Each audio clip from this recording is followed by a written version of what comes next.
Hello, friends. Welcome back to Spike Week. I'm Erik Beimfohr, and boy, oh boy, do we got some news to discuss. We got starting quarterbacks named this morning. Brian Robinson, just a few minutes ago. Brian Robinson officially traded to the San Francisco 49ers. Devaughn Vele has been traded. Sky Moore has been traded. It's peak training camp news season, and we're going to break it all down here on Spike Week before we, of course, pop into a best ball draft. Let's do it.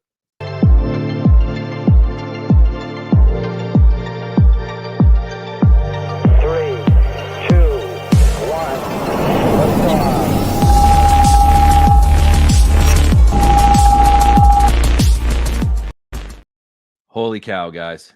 What a Friday morning of NFL news.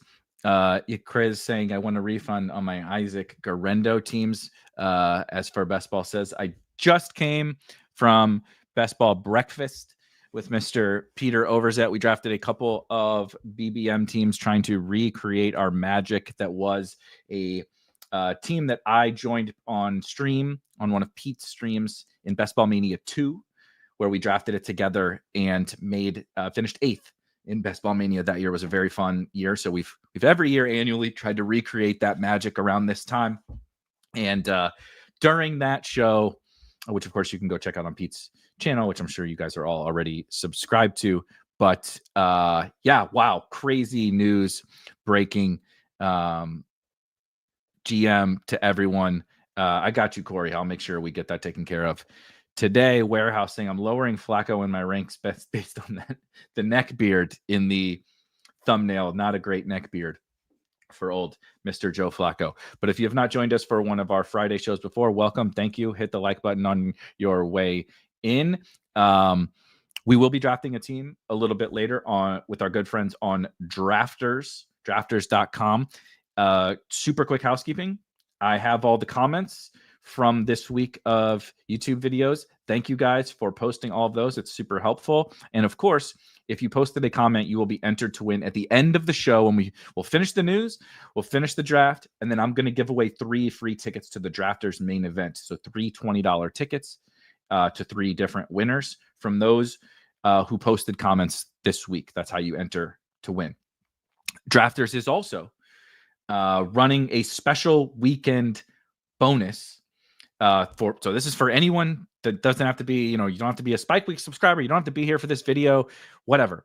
If you draft 5 teams this weekend from today until Sunday night at midnight, they'll give you a free one for free. So draft 5, get 1 free. You can do that twice. So you can draft 10 teams from today to Sunday on Drafters, and you'll get 2 free tickets. I will be partaking in that. And of course, we'll be giving away some free tickets this afternoon. Free tickets galore to our good friends on Drafters. It does look like their main event is going to overlay quite significantly, which means it's not going to fill, which means we might be getting paid to play, at least from an EV perspective, on Drafters. So we'll be doing a ton of those drafts heading down the home stretch.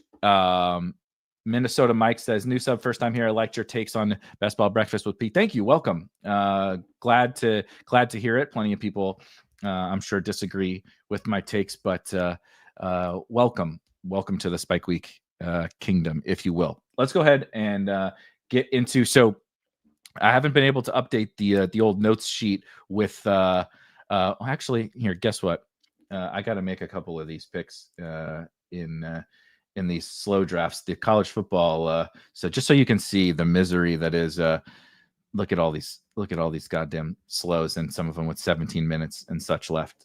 So if I make a pick while we're talking here, you understand that you're seeing the full experience of a best ball sicko and how absolutely miserable this is when the clocks go to 1 hour. I don't recommend it. I don't recommend it to anyone. It's not very fun. So I'm just going to knock a couple of these out before we dive in. The world of a best ball sicko. It's terrible. All right. Let's see. Shook says, didn't download Drafters yet. How many entries in their main event compared to Underdog / DraftKings? It is 140,000. Is that right?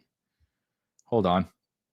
One moment, please. 140,004 total entries in the Drafters main event. As of today, as of right now, this exact moment, 72,297 teams have been entered. So they are about half full with 2 weeks to go. That seems pretty good for us. And of course, if it does not fill, nothing changes about the payout structure. Of course, drafters would probably like for it to fill, but for us, we get to benefit.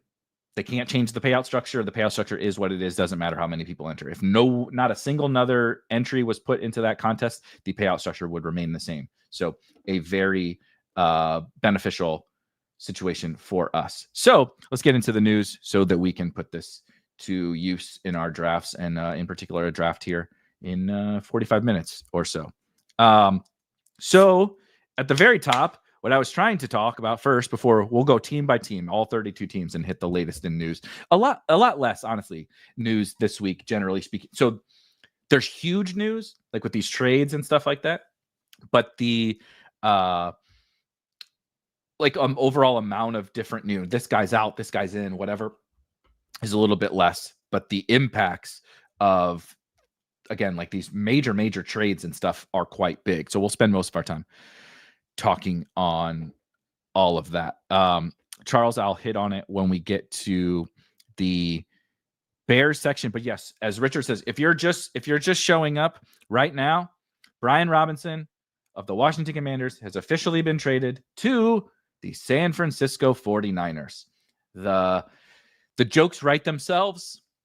The most cursed, injury-riddled team when every single player gets hurt acquires Brian Robinson, the player who was shot last year before the season starts. The team with the other player, Ricky Pearsall, who was shot before the season last year. The gunshot buddies. I made the joke that if their lockers aren't next to each other in the locker room, this is the biggest missed opportunity of all time. Brian Robinson and Ricky Pearsall. I fear for Brian Robinson's life being a part of the San Francisco 49ers. So obviously, Christian McCaffrey has dealt with past injuries. Brandon Ayuk tore his ACL last year. Juwan Jennings has an air quotes calf injury going on right now. Demarcus Robinson is suspended. Jacob Cowan got hurt this summer. Jordan Watkins just got a high ankle sprain. Let's see. Jordan James is out for an extended period of time. They brought back Jeff Wilson because of all this. Patrick Taylor was the running back 2 before the Brian Robinson trade, and Isaac Guerendo getting back to practice. Patrick Taylor he's now out for the season, placed on season-ending injured reserve. Corey Kiner, who was kind of operating as the RB3, 4, whatever, throughout the course of camp because they have absolutely no bodies, rookie out of Cincinnati. He was just waived because he was hurt. The amount of injuries on the San Francisco 49ers is overwhelming.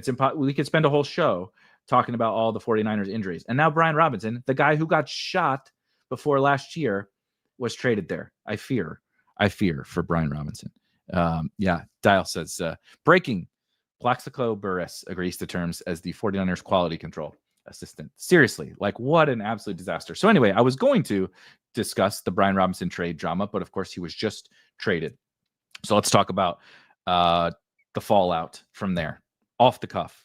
Haven't exactly spent a bunch of time diving into this. However, the first thing I would say is it's a little bit smoother, actually, than some of the other potential landing spots would have been for Brian Robinson. If he went to Miami, what would that mean?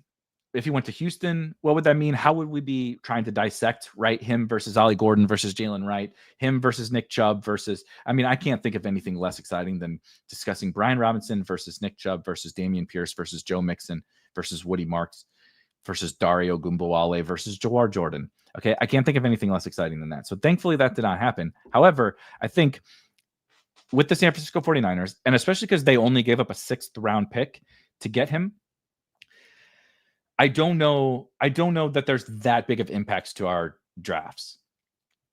Who is the backup to Christian McCaffrey? I don't know.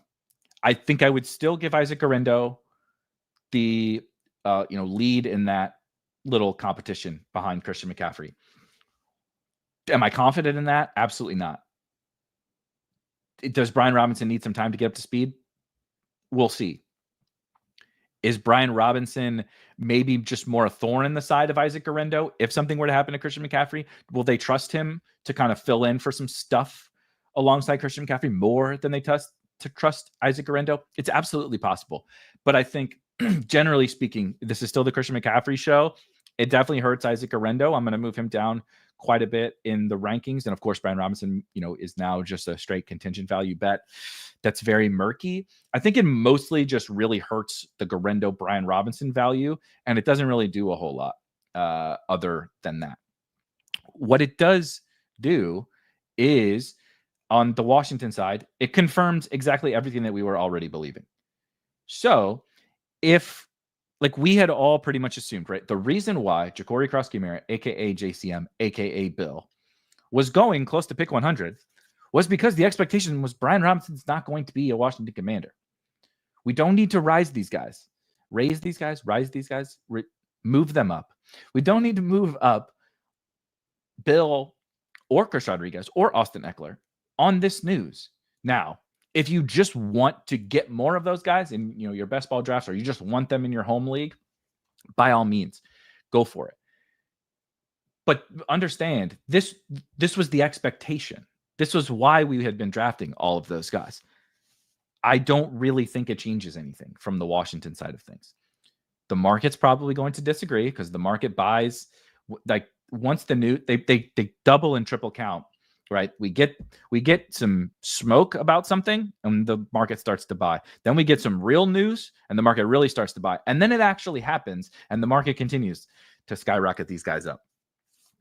My general take on the whole situation is Ja'Cory Krosky-Merritt is a fun player to have on teams. I'm happy that I have some of him on teams. I think it's probable that the price gets a little bit out of control. We took their excitement for the non-Brian Robinson backs in the backfield to only mean Bill. However, we just got a great question here, as you see here, that I do still want to talk about. Ben Standig, one of the Washington beats, was at the press conference yesterday with Dan Quinn, and he specifically, really hyper-specific, asked if Chris Rodriguez was like the short yardage, early down goal line back. And here's what Dan Quinn said. Yes. And I would say there's also parts of our offense that are a little bit untraditional. And then he goes on to say, you can go find the quote, the clip on Twitter, by the way, and go search Ben Standig or just search Chris Rodriguez. He goes on to say, we don't use fullbacks and stuff like that. We run, the Cliff Kingsbury. They run the Cliff Kingsbury offense, the air raid. And so the type of short yardage back you need is a little bit different in that scenario. And just the way that they operate in those sorts of phases of the game is a little bit unique. But he would say Chris is at the front of the line for all of that stuff. And so I think if the expectation is that Ja'Cory Krosky-Merritt is just going to take this backfield and run with it, I think you're sadly mistaken in that regard. Now, that does not mean that he can't win this thing over the course of the season, but him winning is still just in an early down rushing role. So Brian Robinson was going kind of where Ja'Cory Krosky-Merritt was going now, when we didn't think Ja'Cory Krosky-Merritt was a thing. Bill has to deal, of course, with Austin Eckler and with Chris Rodriguez. And to pretend that Chris Rodriguez doesn't matter, I think it's just putting your head in the sand and being really stubborn. So a couple quick facts about this situation. Ja'Cory Krosky-Merritt is 24 years old. His one good college season, he was 22 years old at New Mexico. He was very good. I think he's an exciting young player. Chris Rodriguez is 24 years old, has been with this team for 2 years. Came into the league when at the same age as Ja'Cory Krosky-Merritt was playing in the Mountain West. That doesn't mean, again, Ja'Cory Krosky-Merritt is nothing. I'm comparing the two players because we shouldn't ignore either of them, right? You can't ignore Bill for Rodriguez, and you should not ignore Rodriguez for Bill either. Ja'Cory Krosky-Merritt was a 7th round pick by this team. Chris Rodriguez was a 6th round pick by this team. Last year, while being 23 years old and in the NFL, in a small sample, Chris Rodriguez was the 7th highest rated runner on PFF. Again, small sample. He was top 10 in yards after contact per rush attempt. He broke a lot of tackles. He did exactly the stuff that we're talking about for this role. Short yardage, run between the tackles, be physical, break tackles, right? All that kind of stuff that they're looking for. Chris Rodriguez did that. He was also a semi-interesting prospect. He was at Kentucky. He had 2,200 yards over the course of 21 college football games at Kentucky. With, you know who his quarterback was at Kentucky? Will Levis. Chris Rodriguez was basically the offense for a Will Levis offense. He helped get Will Levis drafted highly, by the way, 15 touchdowns in those 2 seasons. So that whole like tangent there is to say, you can like both of these guys. It does not have to be one versus the other. And I would just be careful about this. This has to mean this is the Bill show, because I don't think that is necessarily the case. And I don't think that's what the coaches are telling us. It does mean I want to bet on both of these guys for me personally. And if you also would like to bet on Austin Ekeler, go for it. I have broken it down. You can go listen to the Tuesday show when we did the preseason recap, where I did kind of break down this situation before we got the Brian Robinson trade. What they've showed us, what they've told us, and how it worked last year is that there's like an early down runner. That's why Chris Rodriguez got to play last year. Brian Robinson, Chris Rodriguez, like early down runners, goal line runners, first and second down players. Austin Ekeler and Jeremy McNichols are passing down backs. So they kind of have these clear, distinct roles. So Austin Ekeler is not necessarily moving anything, like pulling anything from the early down role. That is the Chris Rodriguez and the Bill role. Austin Ekeler works with Jeremy McNichols. So same thing. Those guys aren't pulling from Austin Ekeler or Jeremy McNichols. If something happens to Austin Ekeler, Jeremy McNichols steps in to that role. So that's kind of how it works in Washington. How you want to tackle it, do what you want. I'm just reporting the news.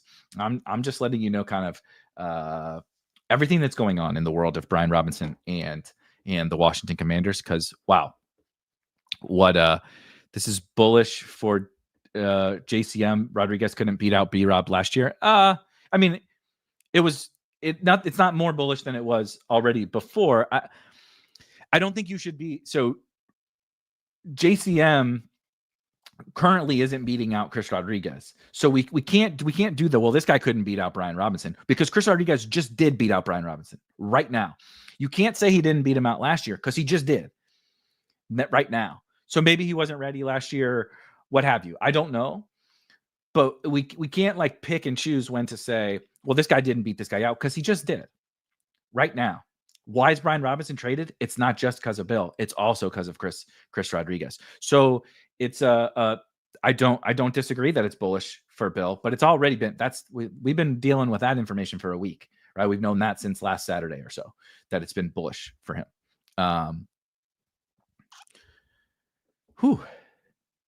What a day. What a Friday. Feels like the team told what they thought of Rodriguez last year. Brian Robinson. I'm not sure. So here's another thing I'll say. Brian Robinson got traded not because they don't think he's better than those guys. Brian Robinson got traded because he's about to be a free agent, and they don't think that the drop off is that stark. This does not mean that Brian Robinson's not better than those guys. It doesn't mean that they wanted to trade Brian Robinson, right? It just means they have a couple of options. Let him walk, right? Keep him. Cut Chris Rodriguez or Bill or Jeremy McNichols or two of the group. They'd have to cut those guys. Someone else will pick them up for sure. And then just let him walk for free, right? Brian Robinson, get nothing in the offseason. That's one path that they could have chosen. Or trade him, get absolutely anything you can. And, you think you have two backs just as good as Brian Robinson. Those other two guys. That's what I think was the right choice, and the choice that they've shown us that obviously they were going to act on. So it's not just as simple as, here's what they showed us last year, or here's, this guy's not better than BRob. This guy is better than BRob. We don't know that Bill's better than BRob. And the current indications are that Chris Rodriguez is ahead of Bill. It doesn't mean that Bill won't take that job, but also to say that we know that Chris Rodriguez isn't good, I think is foolish. Go look at the data, because in small samples, he's been quite good actually in the NFL. So It's a small sample. I don't know, but I'm not writing off. I'm not writing off anyone in this backfield. Is my general thesis. Terrence is here to tell me why I'm wrong again. Don't worry, guys. It had to happen. If it's a day ending in Y and Erik is live on YouTube, Terrence is here to tell me what I'm wrong about. You can guarantee it. Notably has never come back and taken an L about anything, or when I've been right, has never said anything. So hooray, we got that one again. Brandon, I've asked a similar home question. Home league draft tomorrow before we move on to some of the news. You have 1 and 4 overall. Full people. Oh, okay. Yeah. Can't decide and you're stressed. I get it. It is a stressful decision. And yes, anyone, if you have any questions, please feel free to fire them away. That's what we're here to do. We're here to talk ball. I personally, I've gotten a couple of these different questions actually over the course of summer. It's interesting that a bunch of people keep seeming to have a multiple of the top picks in like a similar setup to what you have. How I would play it if I were you, I would want to get one of the superstar wide receivers and one of the superstar running backs. For me, that would be Jamar Chase, Jahmyr Gibbs. That's how I would order them. My top 3 in my overall rankings for fantasy football this year is Jamar Chase, CeeDee Lamb, Jahmyr Gibbs. That's how I have them ranked. So but I think that there's a top group of wide receivers and a top group of running backs, right? Gibbs, Saquon, Bijan, and then the top group of wide receivers. I would want to come away with one from each group. That's up to you to decide which ones they are. My preference, as I said, would be Chase and Lamb. But of course, if one of those guys goes off the board, you can select someone else. But that's how I would play it. And I would probably take Chase because at 4, I think you'll get one of, right? Gibbs, Bijan, or Saquon. And I would be very confident in all of that. Let's see. That's fine. My player takes can be a miss. We disagree. I just think if you're gonna be the YouTube troll commenter guy, you don't earn any respect when all you do is come in and disagree, and then you go hide when you're wrong, right? And you stay silent. So if you want to come in and you want to try to slander somebody on the streams like you do all the time, tell them how wrong they are, and you never take an L yourself and you just hide in the chat, I think it's pretty soft. So if you're going to come in and always tell somebody that they're wrong and you'd say, oh, I think you're wrong about X, Y, Z every single day. Like, you have to understand that, like, this is a two-way street. And if you're never admitting that you're wrong, and you're also never telling them that when they were right. Like, there's been plenty of times we're all wrong all the time, just as you are. I am as well. I think we should have a little more respect for one another if you're going to, constantly call people out for being wrong. Let's see. Okay, let's get back into the news. So basically for Washington, it's Bill as the between the 20 guy, Eckler. And so I wouldn't say that. I don't think they would operate quite this strictly in how they would do it. But I think that the goal line back and in between the 20s back is like the same thing. So I think of it as 2 roles, not 3. So you have an early down runner, which is what Brian Robinson has been, right? So you have the Brian Robinson role and you have the Austin Eckler role. That's how they operate. So we've removed Brian Robinson from the conversation, and now we've inserted Chris Rodriguez and Bill into the Brian Robinson role. I think they'll kind of chop that up, and then you have the Austin Eckler role. That's how I kind of think about it. Who wins amongst the Brian Robinson role is we'll see. I think that Chris Rodriguez is going to have the Brian Robinson role with a sprinkle of Bill to start, and then maybe Bill takes over the course of the summer. If I'm wrong about that, I will always accept my L's and wave my white flags. But that's kind of the read. And why am I reading it that way? Because Dan Quinn just said it. This isn't just me dreaming these things up, right? Your player takes are a miss. My player takes are based on what the coach just said. If you think you know better than what the coaches know about their own team, I would respectfully disagree with you.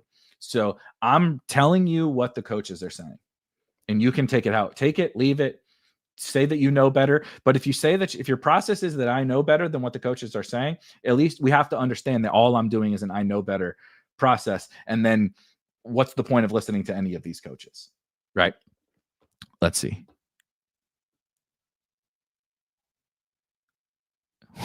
What does this all mean? There's a blast from the past.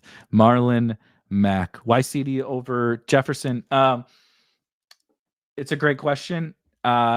Jefferson has some more like levels of risk around the situation, I think. Also, notably, he's been dealing with a hamstring injury all during camp. Something that I love Justin Jefferson, but something that is really valuable to me is something like what happened last year. JJ was still very good, right?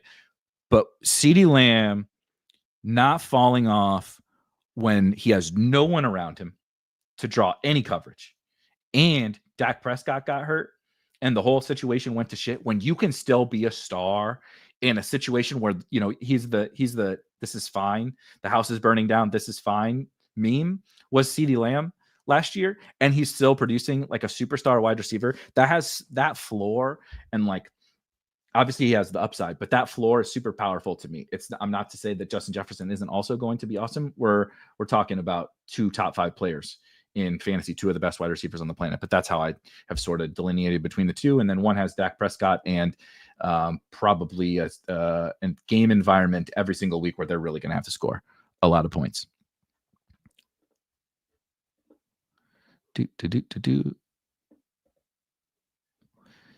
Agree with this. And that's what purpose. So it feels, we always say this about the young player. It always feels like the young player is going to take over later, but it doesn't always work that way. If the young player is not better, right? The young player doesn't automatically. This team went to the conference championship game last year, right? This isn't the fucking Patriots.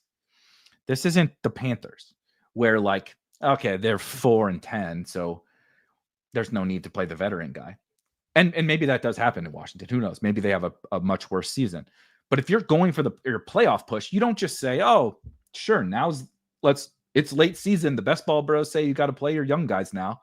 Like, that's not how it works. That's why Brian Robinson has continued to play so much for them. That's why the Zekes of the world, that's why the Leonard Fournettes of the world, that's why those guys continue to play, because these teams are winning and they play the guys they trust.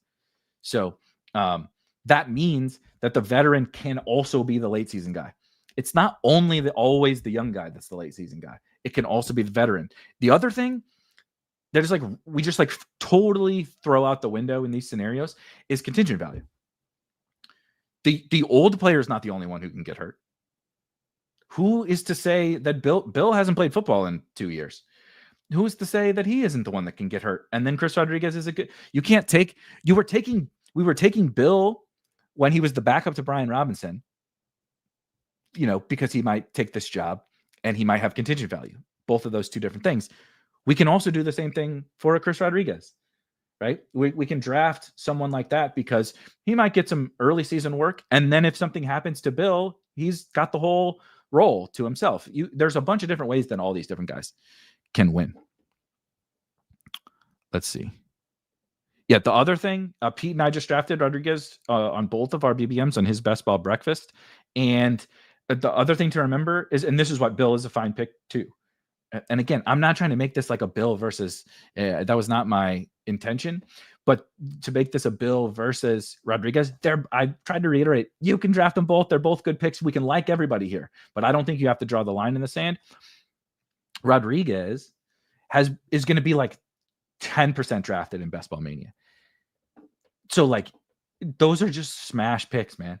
What our takes are almost irrelevant on a player like that, because the ownership leverage is so powerful that like, who cares if you're right or wrong? This game isn't about being right or wrong. This game's about making money. And when a situation like this arises, there's a really big opportunity to make some money on a guy that no one else in this tournament has. You know who he plays in week 17, by the way? The Cowboys. Trash ass defense.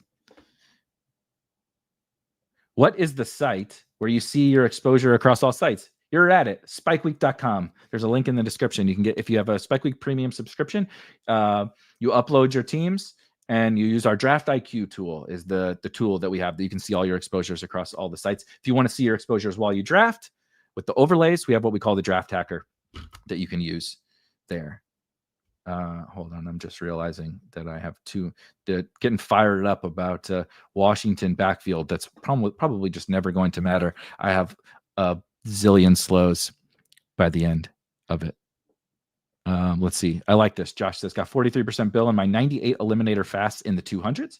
Now I'm grabbing C-Rod in my remaining eliminator slows. Just feels good to draft a guy that bingo, bango.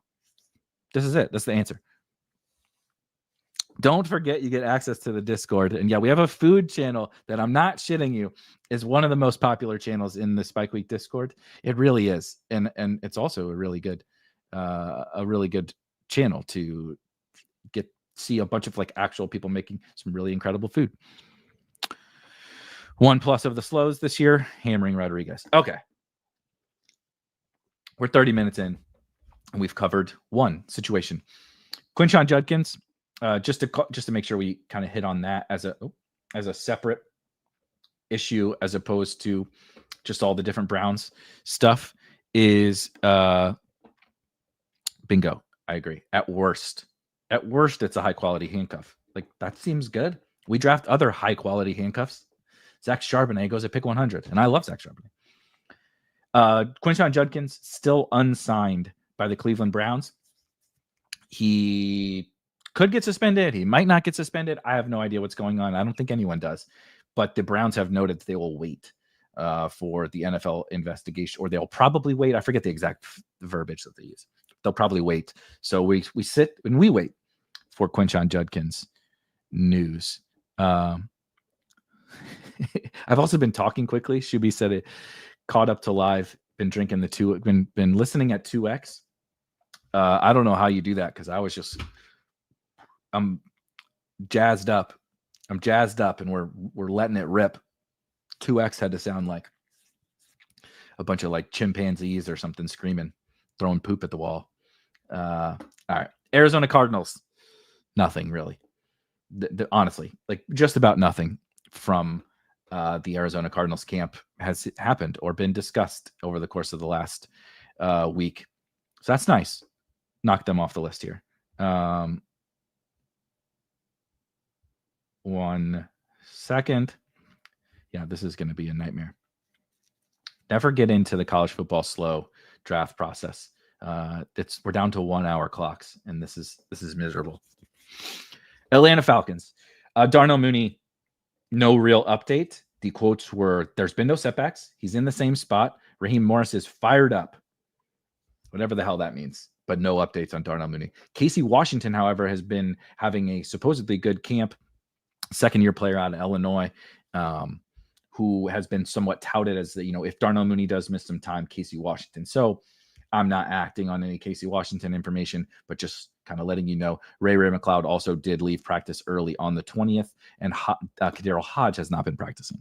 So, yeah, I think all roads continue to lead to Drake London in Atlanta. We'll see as the next week or so goes on what we get from injury updates for all of those guys. Lamar, at first, it was a hand or I don't know how this reporting got all screwed up, but Lamar supposedly at first hurt his hand and then he hurt his foot and he just got stepped on and they said he's fine, but there was probably a small scare for Lamar Jackson. He's good.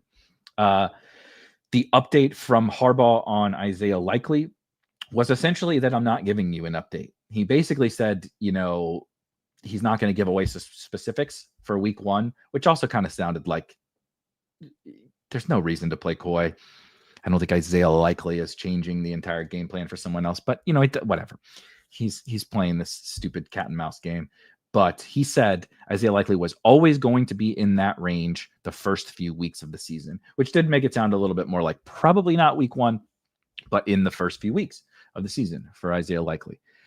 Buffalo Bills, Khalil Shakir has not had any setbacks, no change to his schedule, and the goal is to get him back as soon as possible. And then, of course, did the same bullshit open-ended thing, whether that's the end of this week, next week, somewhere next week, remains to be seen.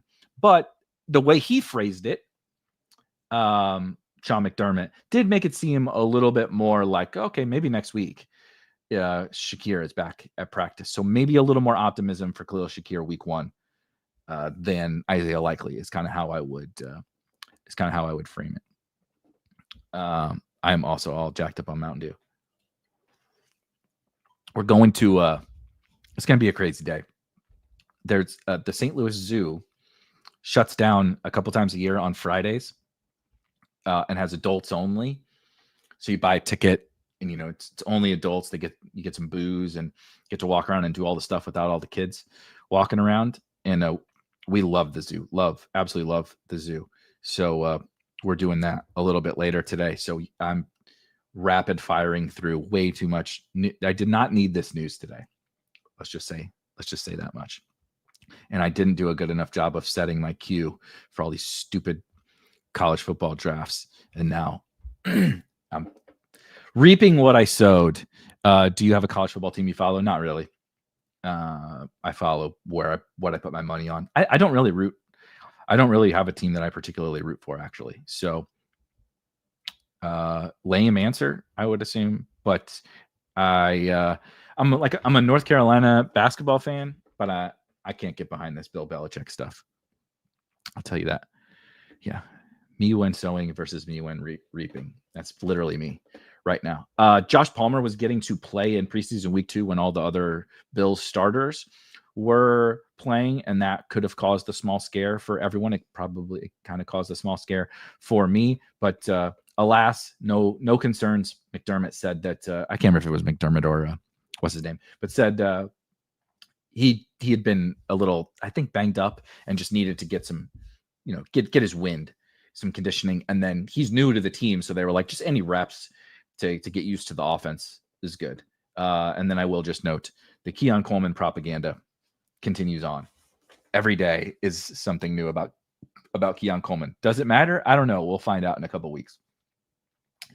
What sounds like that I with all the Brian Robinson talk here with the Carolina Panthers, very important to note that it sounds quite likely that Adam Thielen gets traded to the Minnesota Vikings.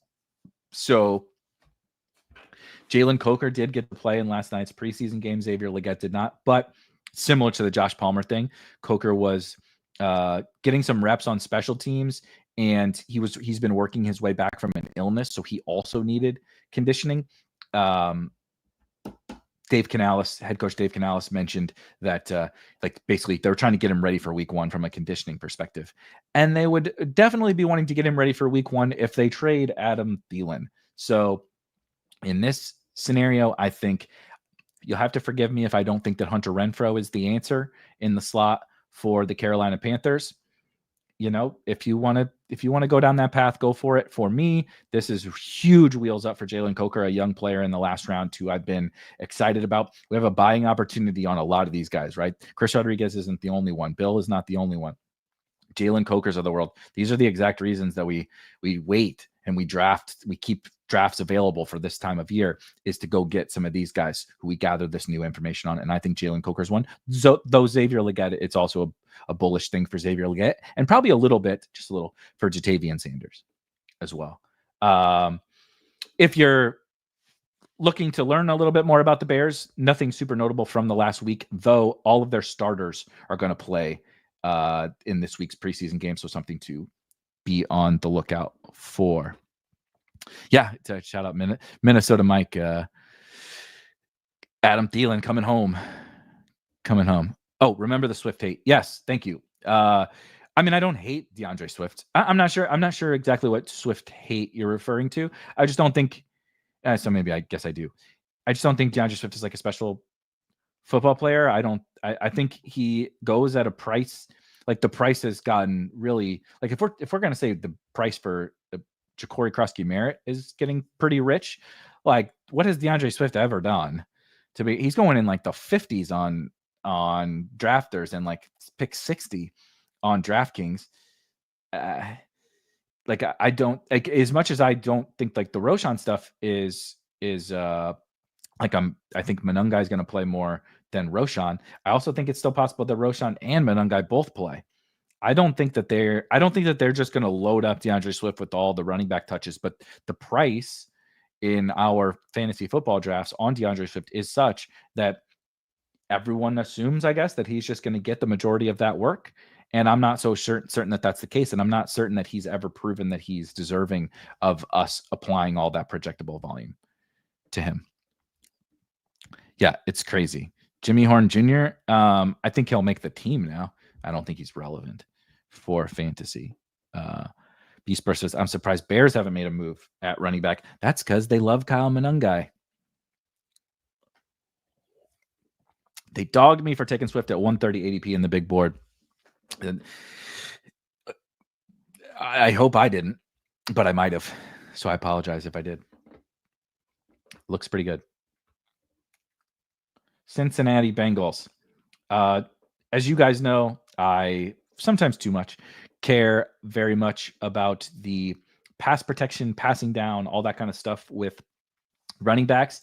Chase Brown, of course, the Cincinnati Bengals brought in Samaje Perine this offseason, and he is a passing down back specialist. That's the only thing he can do is protect the passer and catch checkdowns.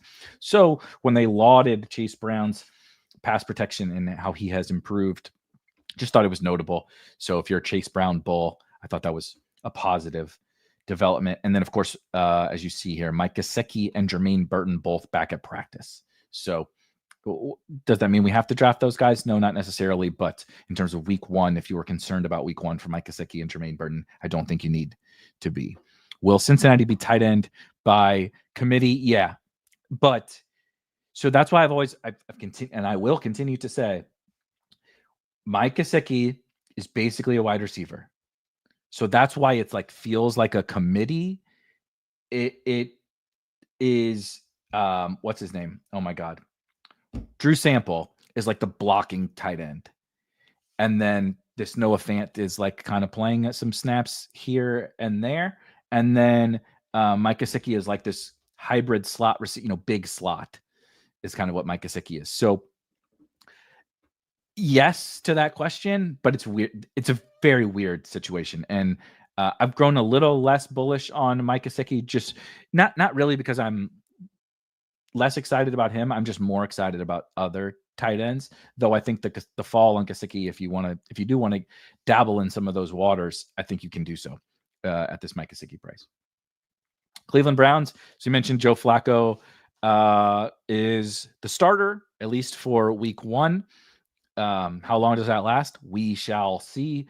But in terms of early season fantasy production from the Cleveland Browns skill players, I think this is the expectation.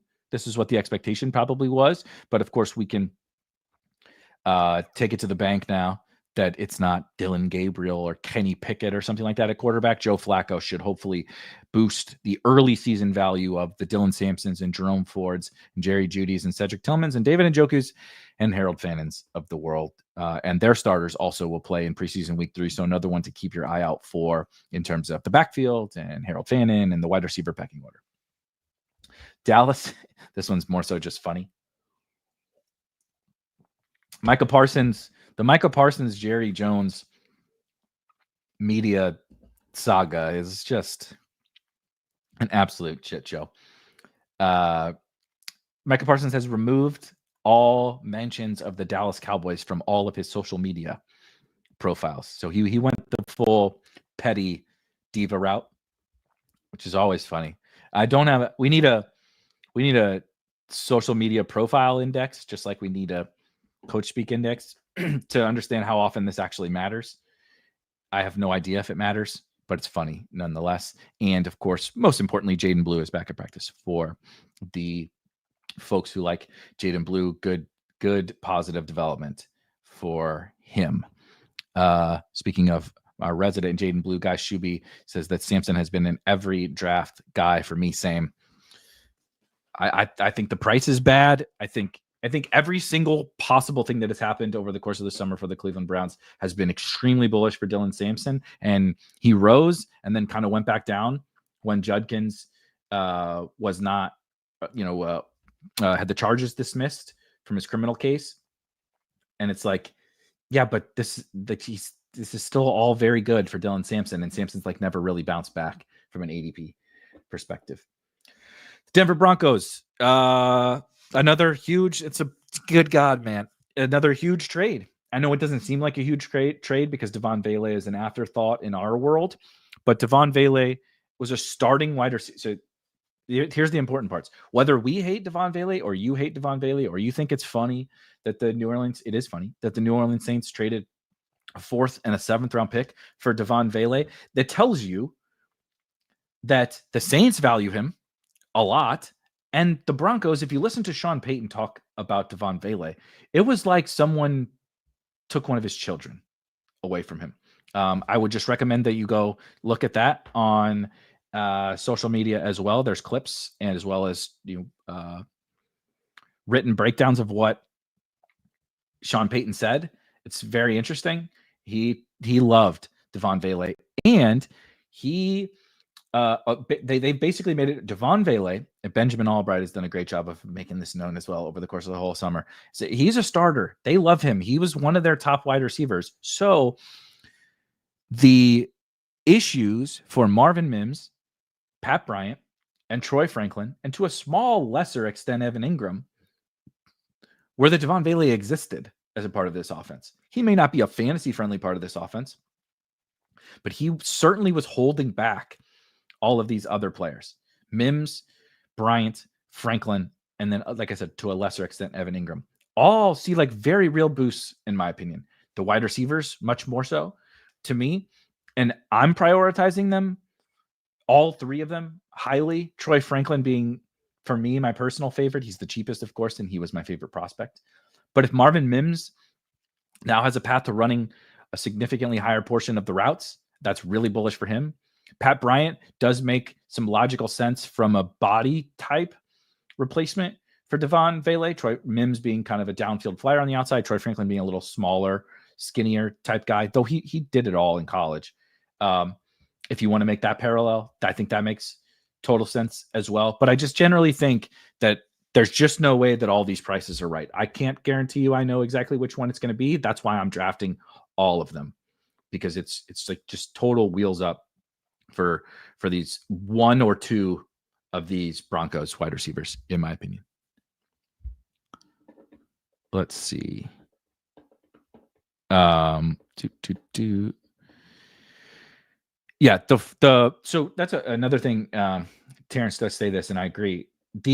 The cost is like every time we do this, right? We did it. We will do it and continue to do it on into the future. We just did it with Brian Robinson. You're like, oh, ha, you only got a 6th round pick. That's true. That is absolutely what happened. However, we can't ignore contracts as a part of all this. Brian Robinson, George Pickens, right? Breece Hall, all these guys that did or could get traded are free agents at the end of the year, and they will require a financial investment. So in order to get them onto your team, you have to give up picks to acquire them, and then you would also have to then pay them a contract extension. Devaughn Vele, I would not trade a 4th and a 7th round pick for Devaughn Vele. I'm not saying that, but I am saying that he is under contract for multiple more seasons at he was a 7th round pick at the peanuts, the minimum, the rookie minimum. He's making no money. So you have that cost control for multiple more seasons. And frankly, a team like the Saints can use that. Now, you have that cost control with a 4th round pick also. So there's not really a lot of reason to give up the 4th round pick. But nonetheless, there's a reason why the trades don't always look at like, oh, this player's better than this player, so how come they didn't get more? Like when you trade for George Pickens, you have to give him a bunch of money for several more seasons. Also, notably, George Pickens has not been the greatest teammate or employee. So like we can't compare, these different things. We can't compare what BRob got versus what the Breece or ETN or Christian McCaffrey or whatever, right? We can't compare those different things. Vele is in his prime. There we go. Collusion. Yeah, I still can't believe that trade happened. But anyway, very good for all of the Denver Broncos. Detroit Lions. Some Isaac TeSlaa hype. And Dan Campbell himself said at some point we're going to need him, whether that's early or late. And he said, this is the most important part. He's going to have to help us on special teams, so he'll be active on game days. I know that seems like nothing, but a very big deal actually to make sure that our rookies are active on game days, because you need to be active to get in the game. And when you're a little bit deeper down the depth chart, this is the this is how you get some random routes. This is how you catch a long touchdown randomly in week 2, is because you're doing a good job on the kick return team or whatever. And that gets you active on game days. Green Bay Packers day. Speaking of days ending in Y, another day ending in Y where Marshawn Lloyd is going to miss some time with a hamstring injury. I don't know, man. I can't do it anymore. I've drafted some Emmanuel Wilson, but I'm not really excited about this. Just so sick of the Marshawn Lloyd. I was just when they started to rope me back in with a bunch of hype, he gets hurt again. Jordan Love is good for week 1. Matt LaFleur made sure to let everyone know Romeo Doubs is not getting cut. Whoever started that stupid ass rumor about him getting cut, stop it. It's not true. He's not getting cut from the Green Bay Packers. And then no real updates on Jaden Reed, Dontavian Wicks, or Savion Williams, just all labeled as a day today. Exactly. I don't know, man. That's best ball on August 22nd. That should have been the thumbnail. Just me exasperated saying, I don't know, man. Because that's how I feel about all this. I don't know how everyone can have such insane conviction. Like, I have my takes. I have my things that I think are more likely. I have my things that I like better. But like, I don't know how like some people can just have such strong conviction about absolutely everything. And like it's wild to me because that's like, I don't know, man, is like what I feel about the overwhelming majority of all this shit. All right. That's why we're reporting. That's why I enjoyed this news, like doing it on Tuesdays and Fridays, because it keeps me all like making sure I'm like reading, like trying to read as much about like the facts and stuff of what are happening, the specific things that coaches and media and players, teammates, everything are saying, because it's really easy to like be like getting out over our skis on certain stuff if we're not like checking ourselves with what coaches and players and such are saying. That's hilarious. That's what it was. I'm with you, Clint. I only have one strong conviction. The Cardinals and my best ball teams will both be home for the playoffs. That is great. He says with 70% Shipley. Yeah, Shipley's the only thing I have conviction about. That's it.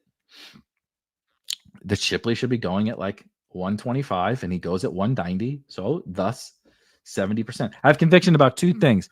Will Shipley and people need to learn how to put their cojones on the table and go GYG. There's my conviction. How about that one? Who's going to score the most points this season? No fucking idea. Who's the starting running back for the Washington Commanders? I don't know, man. Who's the best pick on the board? William L. Shipley. Is that his middle? I don't know what his middle name is. L sounds good, though. William H. Shipley. I'm trying to think of what the best letter for his middle name would be. Somebody look that up. Houston Texans, Nick Chubb and Dameon Pierce still splitting time as the starting running back. Who knows? Old Bill. Oh, wow, Bill.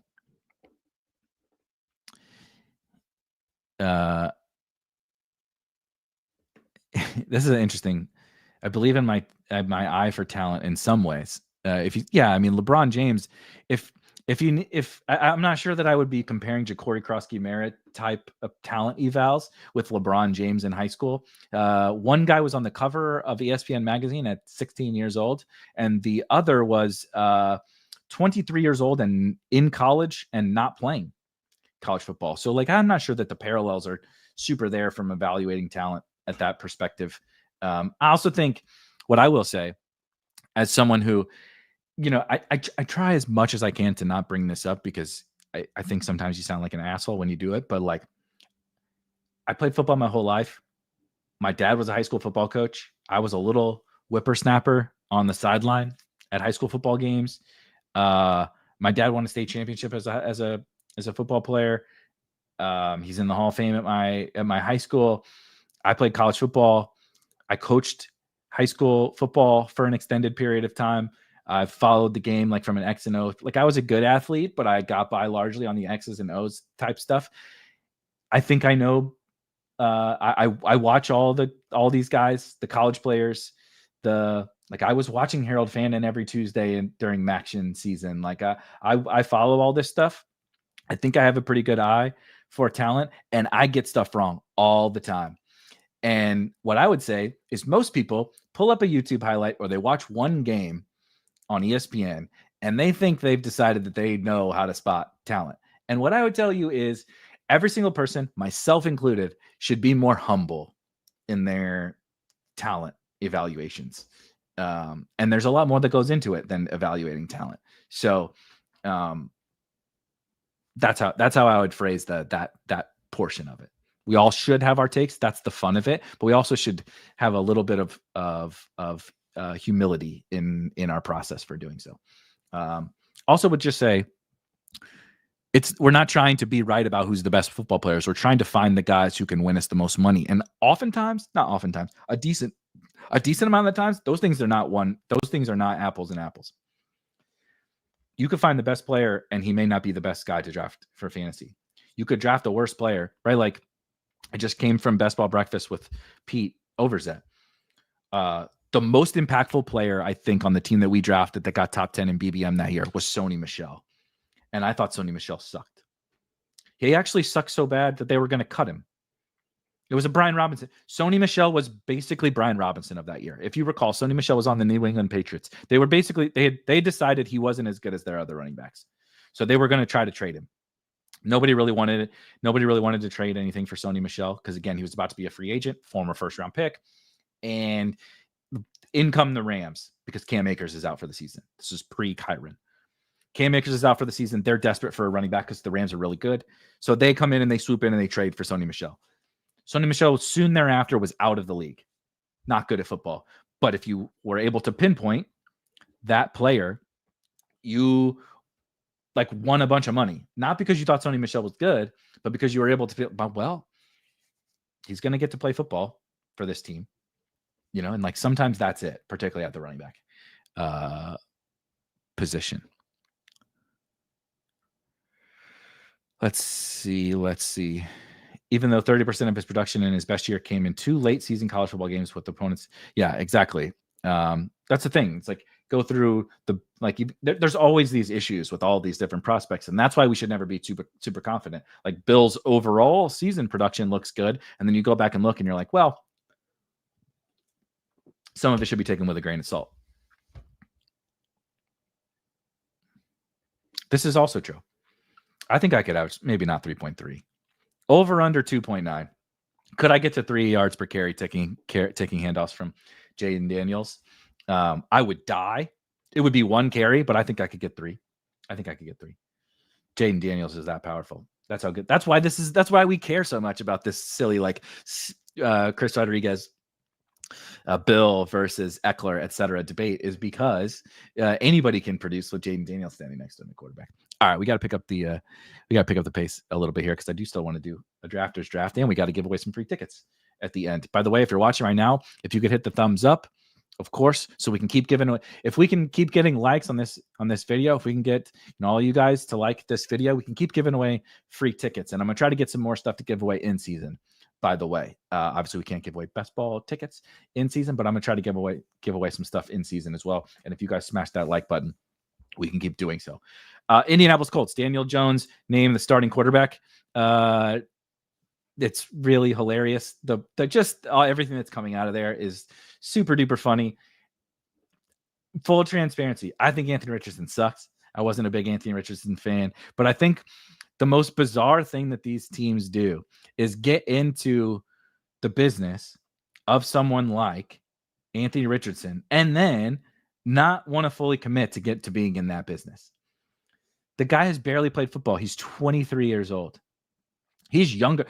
Anthony Richardson is younger than Ja'Cory Krosky-Merritt.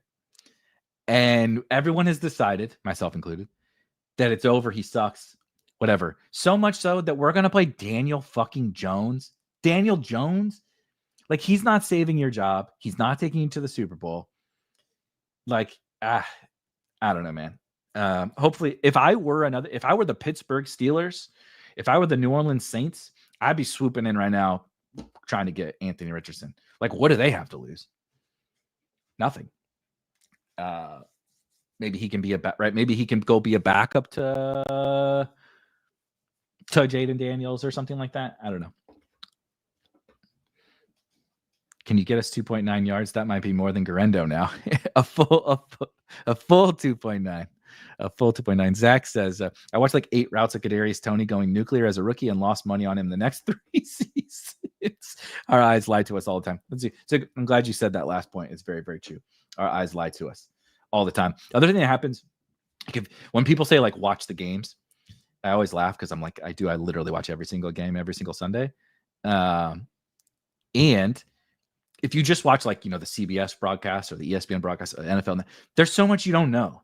What's the coverage? What was the play call in offense? What's his read? Half the stuff is like options and adjusting on the fly. Did the quarterback check? Who's responsible for the a certain protection?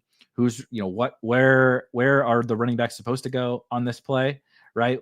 What's the blocking scheme? All this stuff. We just like don't know so much of it, but we're like, oh, see, I watched that guy. He blew a coverage. Or I watched that guy. He got covered by this DB or whatever. And it's like, we just don't, there's so much we don't know. Jacksonville Jaguars are currently holding Travis Hunter out. Precautionary. Liam Cohen said if it was Carolina, that's who they play week 1. If this was Carolina, he would be playing. So no concern over Travis Hunter. They're just being smart about that. Though it's like at least like a sliver concerning that he already got banged up playing both sides of the ball.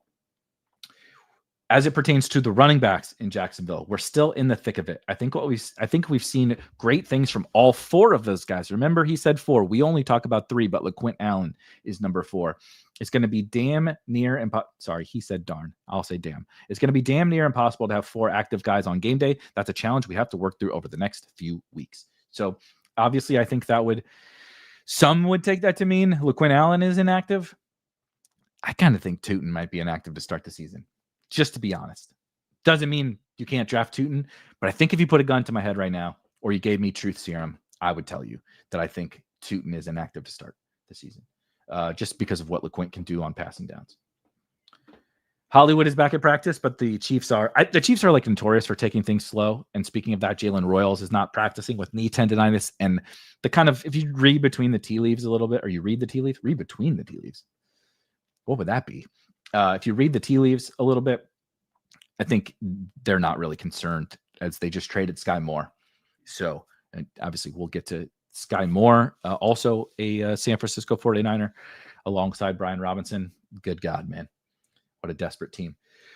The Raiders, Raheem Mostert, I think we all kind of assume this, but it's just something that we never ever discuss. The backup running back behind the Raiders. I don't think I've brought it up one single time on any of these. So I thought it would be important to know that, like, as the late rounds do dry up a little bit in drafts, Raheem Mostert is going to stay there in the last round, but he is currently the RB2 to Ashton Genty.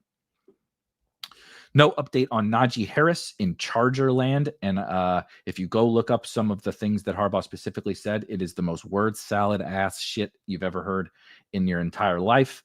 But he's basically continues to give no update. Trey Harris is dealing with some tightness, again, whatever the hell that means, and he'll probably miss a couple of practices. They are not concerned long-term. And Quentin Johnston, after his pretty gnarly hit in the preseason the other day, is in concussion protocol. With the Rams, look, aren't you worried about Matthew Stafford? Yes, because I'm just worried about the fragility of the whole situation. But every quote out of Rams camp is Matthew Stafford looks like Matthew Stafford. He looks like the stud that we know him as. Matthew Stafford looks awesome. I think he looks good to me. All that kind of stuff. So if you would like to buy the dip on the Rams, I think now is a perfectly appropriate time to do so. Jarquez Hunter is a guy that the more opportunities he gets, the better it's going to be. He'll be another piece of this thing. That's the most notable part of all this. He'll be another piece of this thing, and it will all figure itself out organically. So as soon as I'm out on Jarquez Hunter, they rope me right back in. Yeah. Terrence Ferguson also back. He's going to be playing in the final preseason game. So if you're a Terrence Ferguson bull, or if you are a Tyler Higbee bull, Terrence Ferguson is back at practice and will be playing this weekend. Miami Dolphins, Achane's injury is a soft tissue lower body injury that's not severe. semi-preventative, but also kind of tricky for timelines. So again, a lot more word salad. What does that mean for HN? There's another. I don't know, man. Your guess is as good as mine. Jalen Wright also injured in practice. How severe? Who knows? We don't know. They won't tell us. But all of this, including Alexander Mattison being out for the season, and of course Brian Robinson not landing in Miami, has the door wide open for Ollie Gordon. If you like Ollie Gordon, or even if you don't, he's probably a pretty good pick in the late rounds right now. Also, congratulations to Darren Waller on finally practicing as a professional football player. Shouts to him. Minnesota Vikings, JJ is back at practice, and Jalen Nailor is out. And of course, as we discussed before, I was not able to add it before we went live here. Everyone is saying, many are saying, people forget Adam Thielen once played for the Minnesota Vikings. And again, what did I say? If we're reading between the tea leaves. If we're reading between the tea leaves, Adam Thielen sounds like he might become a Minnesota Viking. And it makes a lot of sense because they're going to be without Jordan Addison and Jalen Nailor to start the season. And they're awfully thin at wide receiver.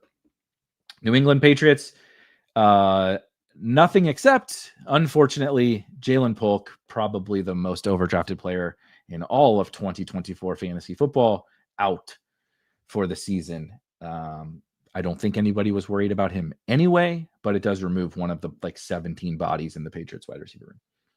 This is where the Saints traded. We discussed the Devaughn Vele thing from the Broncos side. I think Devaughn Vele, if you give up that much for him, one would assume you want to play him. Both, oh my God, Kellen Moore and Sean Payton mentioned that the Saints were looking for a big-bodied wide receiver. So Devaughn Vele fits that mold next to Chris Olave and Rashid Shaheed. Cedric Wilson, I know somebody yesterday brought up Brandon Cooks. Brandon Cooks has not been one of the starting wide receivers for the Saints. It has been Cedric Wilson coming in. Obviously, Olave and Shaheed when they are in 2 wide receiver sets. In 3 wide receiver sets, Cedric Wilson has come in to play the slot. Devaughn Vele was a slot receiver for the Denver Broncos. So I think it's a pretty easy line to draw from him getting traded for a 4th-round pick to moving on into the slot for the New Orleans Saints. That is my expectation there. Devin Neal is back at practice. So good for the Devin Neal bags. Maybe not so good for Kendre Miller. We will see. And the starters are going to play in week 3 for the Saints.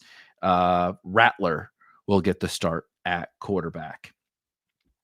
Doesn't mean he's won the job, but final audition, he gets the first crack with the starters. New York Giants.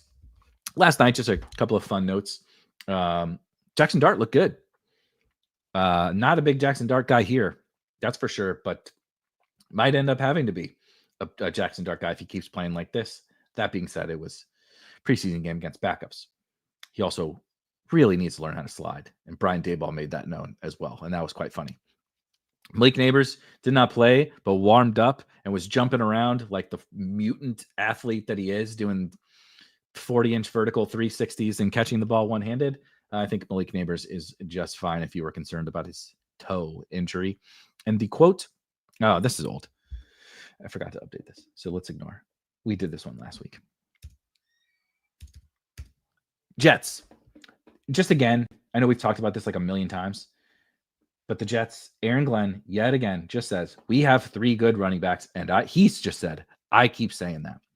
They all have different skill sets that we're going to utilize. So again, if you're expecting Breece Hall to just take over somehow magically, the Jets have other plans. The Eagles traded for John Mechie, who I do think is a better fit in the slot next to Devontae Smith and A.J. Brown than the Jahan Dotson experiment that they've had. Will Mechie, he's got some time, needs some practice reps and all that kind of stuff. We'll see what happens there.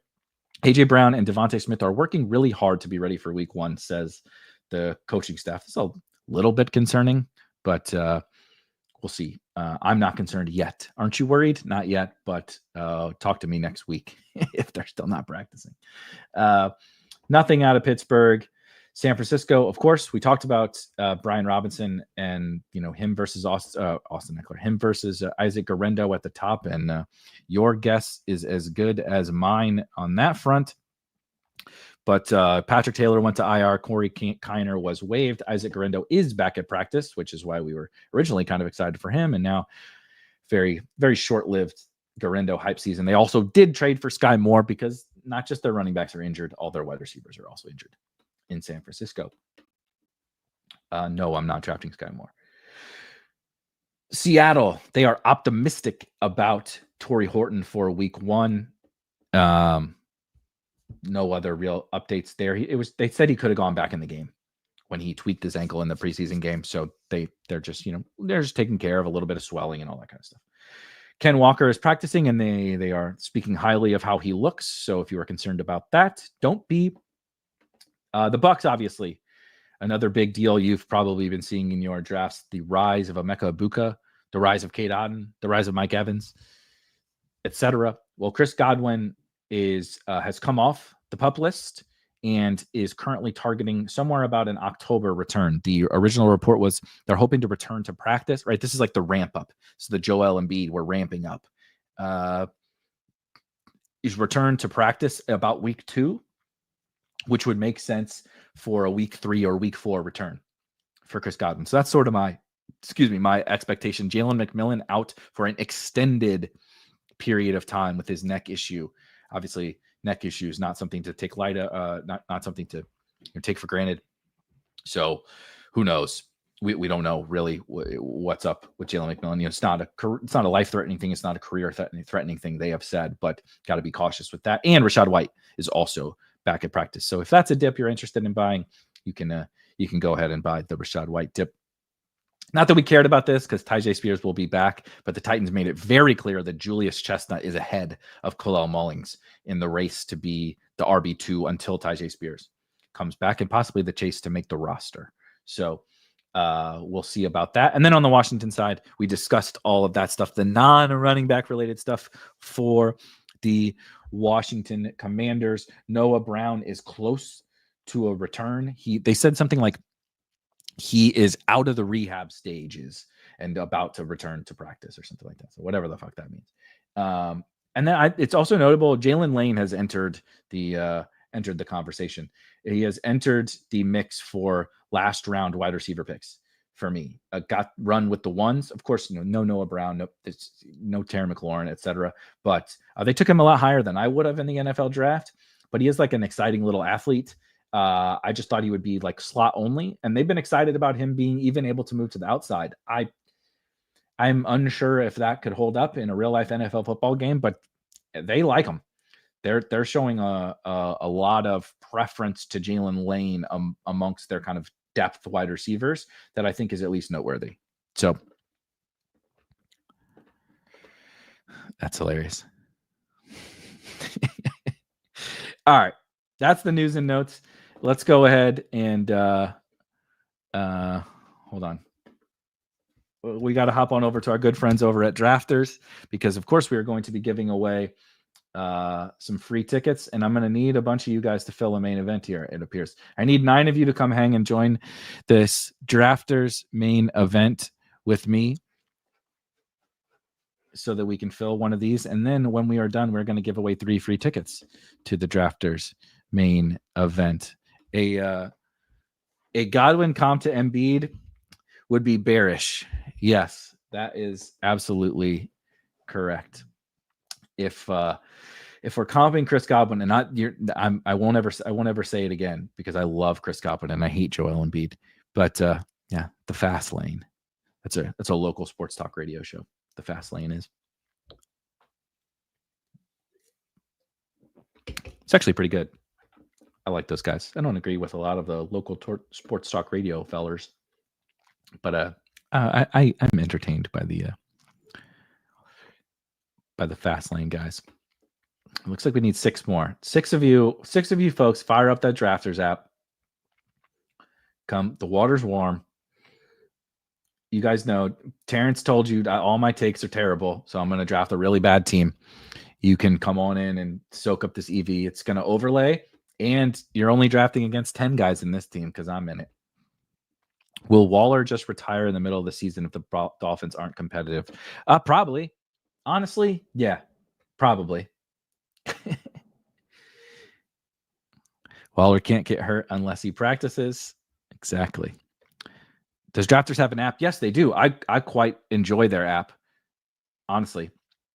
The technology is technology. Every app can run into its little glitches, and especially for best ball drafting and stuff. But I enjoy their app quite a bit. Lane might be really good.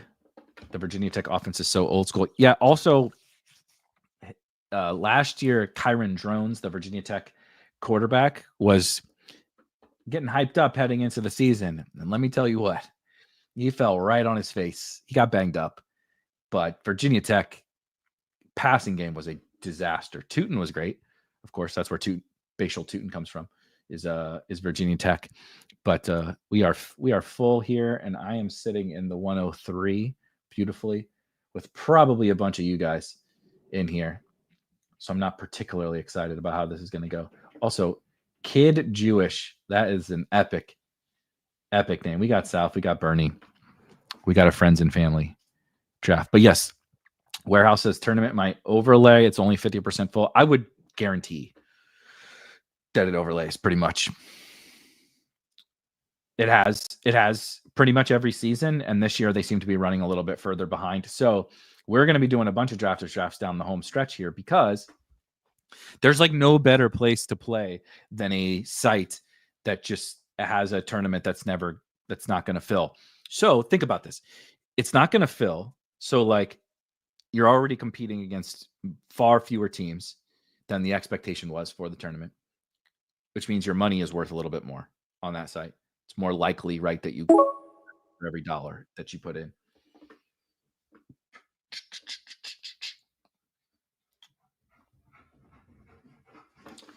You know what? Let's have some fun. Let's build a non-Erik. Hey. I took Christian McCaffrey and the dogs start growling right next to me. I'm very first quarter brained on from the underdog drafts in their first quarter tournament, but I figured let's try. I have 1% Christian McCaffrey across hundreds of drafters teams. I figure why not? Let's try something a little fun. Coming up with a lot of fun new phrases today. Reading between the tea leaves. Are we currently sober? Stone cold sober, but we're going to need a drink at some point a little bit later today after this shit show of all this influx of news and streaming for 4 hours in a row. I got to get the rankings updated too after this.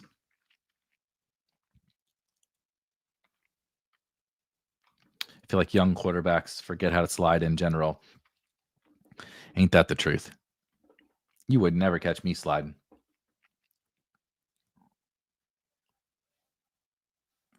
Are we streaming a Mastiff this year? I'm probably not. I have too many other drafts I want to get to. We'll do some if we do some high stakes stuff. I'll be doing the 555 on DraftKings. Obviously, we have the slow draft going there.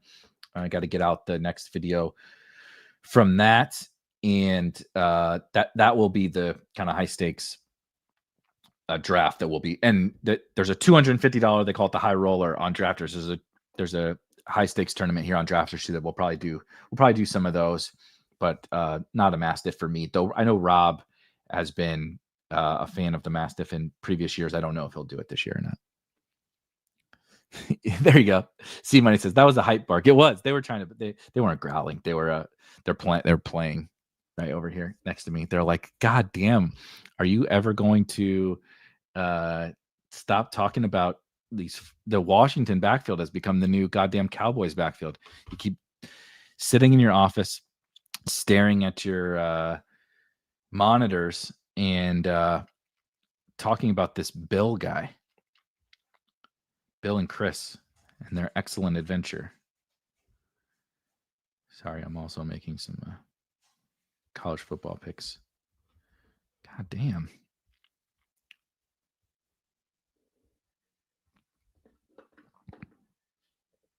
Oh, no.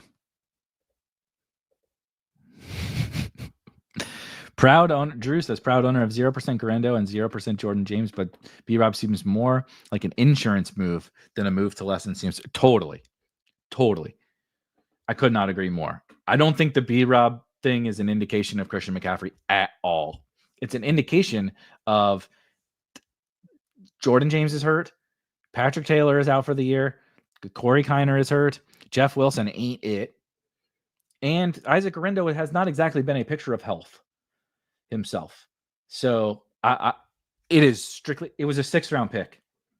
They didn't give up hardly anything for an insurance in a backfield that clearly needs insurance.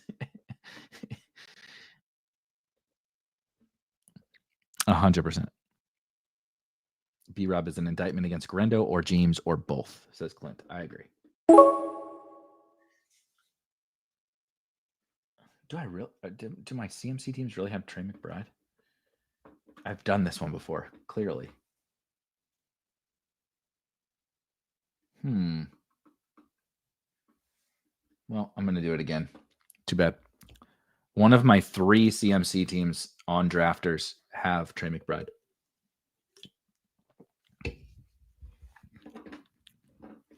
I just can't. I understand. JT makes a lot of sense. I just can't. The Christian McCaffrey click was hard enough. The 49ers need bodies to sacrifice to the football gods, says Warehouse.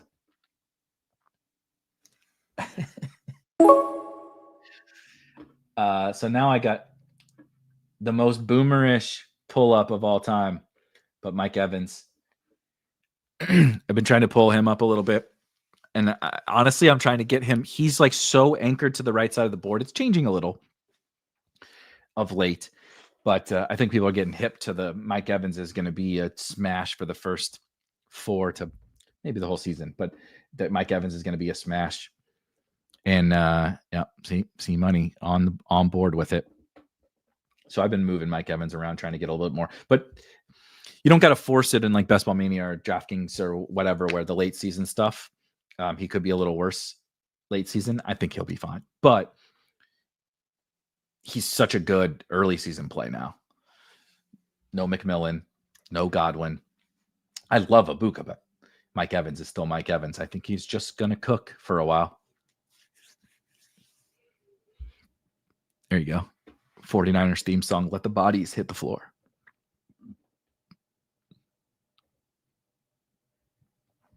You did it to yourself. Bill over David Montgomery is a step too far. A bridge too far. See, I keep screwing up the phrases. Now I'm shook. I'm so shook. There ain't no such thing as halfway crooks. I'm very shook now from being called out for screwing up all these phrases. Who is the spike week guy who keeps drafting running back and tight end in the first 2 rounds? I don't know who that guy is either. Fuck that guy.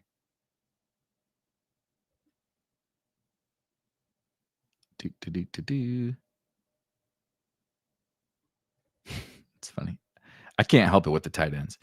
Another year, 1K yards and double-digit touchdowns, and people still be sleeping on Big Mike, says Pepper Tony, for sure. I also think just the run out that has happened over the course of the last few weeks has just been beautiful for him. And again, in like drafters, for anyone that is new, of course, use code SPIKE, get 100% deposit bonus up to $100 if you've never played on drafters before. So you want to talk about getting free tickets, man. There's just like, you can get like 20 free tickets if you really try on drafters. So that's like a lot of your 150 plus getting $100 for free, which is 5 free entries. You can just get so many of your entries and drafters paid for if you want to by hitting all these different bonuses that they give away. Of course, as I mentioned, you can use code SPIKE to get 100% deposit bonus if you have not played there before, but they're cumulative scoring. Little points. It's not just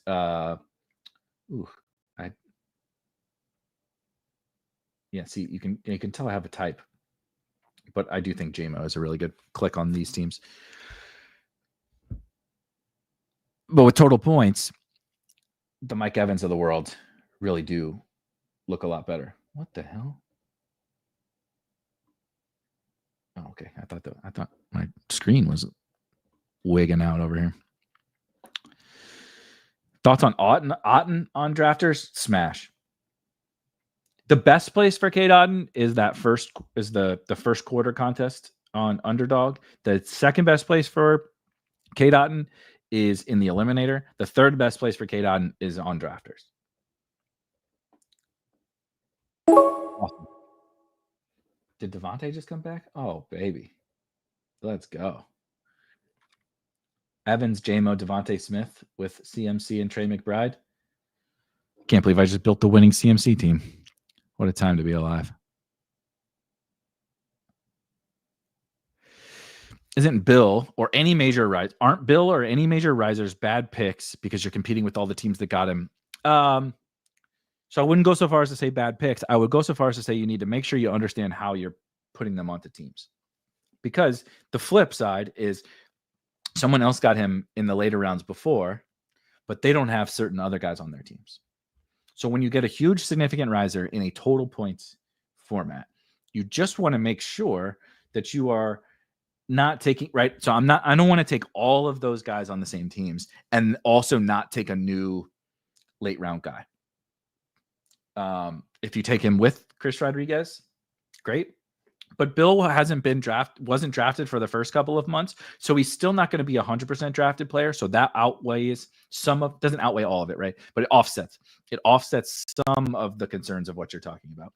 And then if you draft, let's say some other Troy Franklin, right? Take Troy Franklin on that team. Take Jalen Coker on that team. You can take Chris Rodriguez on the same team with him. And then okay, so maybe we don't buy 5th round Ibuka on that team. There's some things that you can do to counteract that. So I wouldn't call them bad picks, but I would call them picks that we need to be cognizant of how we're constructing teams with them on it at this time of year. Is Milroe worth the last pick? I can't unsee his. I'm not drafting Jalen Milroe, but I know there's some shout out to Big Country in the Spike Week Discord has a huge bag of Jalen Milroe, and I think the bet makes sense. I definitely think the bet makes sense. There's a couple different paths to Jalen Milroe getting on the field this year. I kind of tend to think that Seattle is so. There's my only problem with it is the scenario in which he gets there is more often than not when Seattle's bad. And as you said, I don't think he's a very good passer. And so this bad passer on a bad offense is a little bit scary, though his rushing profile, right? His fantasy profile is very real. I ranked him as the number 1 quarterback from a fantasy perspective in this class, even over Cam Ward, because I clearly believe in the fantasy profile. It's just the weirdness of the spot has me thrown off a little bit. And I've come around to, the Seahawks are very polarizing on offense but I don't think there's a lot of middle ground in terms of how their season goes. I think that I bet I've mentioned this a few different times. I bet them to win the division. It's one of my favorite futures bets. The Seahawks plus 550 to win the NFC West. With all this 49ers shit that's going on, I don't really think the Cardinals are that good. And then the Rams are good, obviously, but the 49ers are the favorite in the betting markets. It's absolute nonsense. But with the Rams are also very fragile. We can't just say the Seahawks are fragile because the Rams are clearly very fragile too. It's a very top-heavy roster, and Matthew Stafford, obviously going through all of his health issues, creates some fragility in that team. So I think the Seattle defense is going to be good. I've come around to thinking the offense is going to be a little bit better. It's not going to be amazing. It's going to be a little bit better than expectation. And so it's tough for Milroe to become a big difference maker in those scenarios. But chaos just completely plays out in his favor. Yeah, man, he's just a good pick.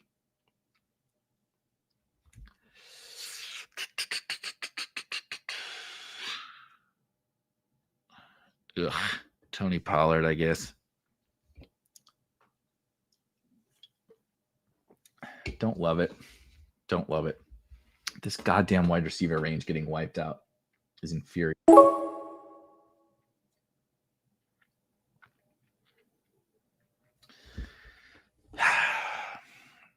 I'm just going to buy the dip on Jawan here, I guess, and Click and pray. What's the difference? I was either going to take Addison or Jawan. What's the goddamn difference?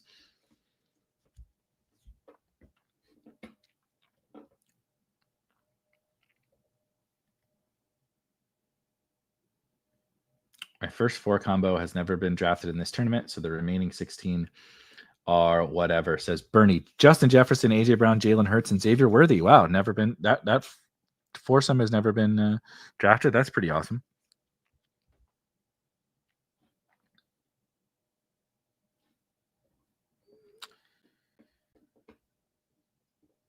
Overlay gonna hit nice, says Mr. Nick. Totally. Tyler says, yeah. So I didn't even mention all, like there's a season long promo that they have where if you hit certain milestones, and I think it's, I could pull it up. It's in here somewhere, right?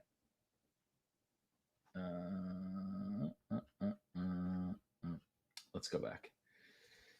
It's in, if you go milestones. Yeah. All right. So this is what Tyler's talking about. If you do 10 drafts, you get a free ticket. You get to 25, you get another one. 50, 75, 100, you get 2 free tickets. You get to 150, you get another free ticket plus $150 in cash to use in season. They have Pick'em. They also have in-season drafts that you can do. So right there's what, 1, 2, 3, 4, 5, 6, 7 free tickets plus $150. You get 2 free tickets this weekend. There's 9 just for doing some drafts. Like I'll almost guarantee they'll have more bonuses, more milestones, more flash bonuses, whatever the hell we want to call them, the rest of the way. And they've had some up until this point as well. So like, there's just like a bunch of free tickets that you can get. If you've never played on there before, as I mentioned, you can get $100 for free on them for using code Spike. There's just like so many free tickets to be won. Of course, I'm giving away some every Friday.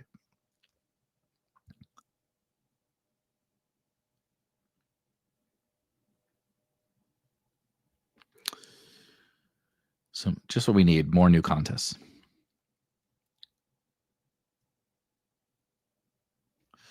We like spike players on drafters, right? JMO, et cetera. Absolutely. I think one of the misconceptions sometimes, not just like sometimes, is that on drafters, you want the boring veterans, but you still really want the spikes. You want breakout players and spikes. There can be more room for some of the quote unquote boring players for sure, but you don't want to just draft a bunch of guys who are going to accumulate, right? Their end of season stats look better than their usefulness from a fantasy points perspective.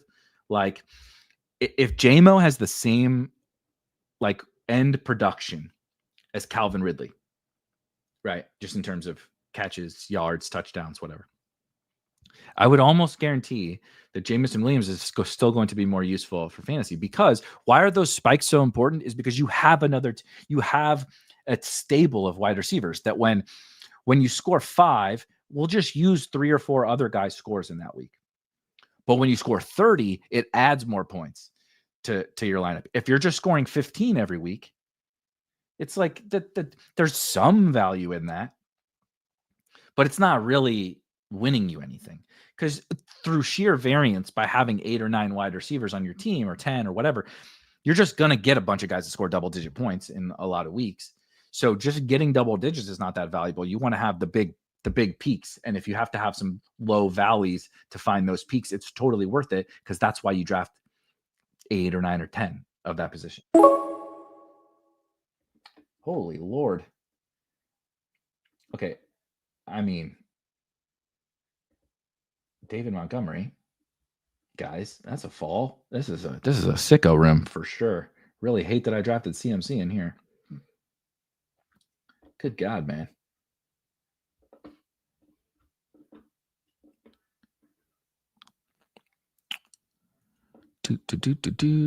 If Luke McCaffrey hits, I'm going to win. Luke McCaffrey running with the starters right now. Obviously no Terry McLaurin, but is Jordan James off your draft list? Yes. After the trade, yeah. I haven't been drafting him since he got hurt, but now definitely don't. I think this is gonna be old red shirt season for Jordan James. you have a lot of Darnold? He's been one of the cheapest QBs all offseason with decent season-long projections. I just can't get myself. I do not have a lot of Darnold. I build some specific Seahawks stacks for the scenario in which they are much better, for, obviously, just overall, and from an offensive, like spiky-ish perspective.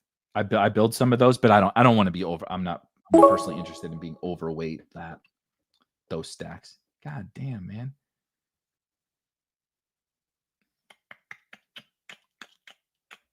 Okay, I know.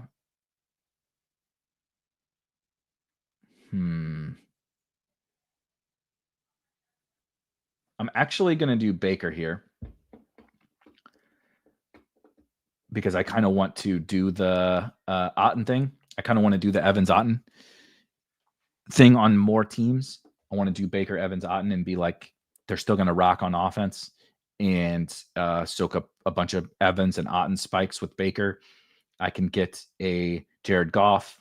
I can get, obviously, Kyler is very unlikely to fall back, but, you never know. Purdy, unlikely to fall back. Or I have Tony Pollard, obviously, here.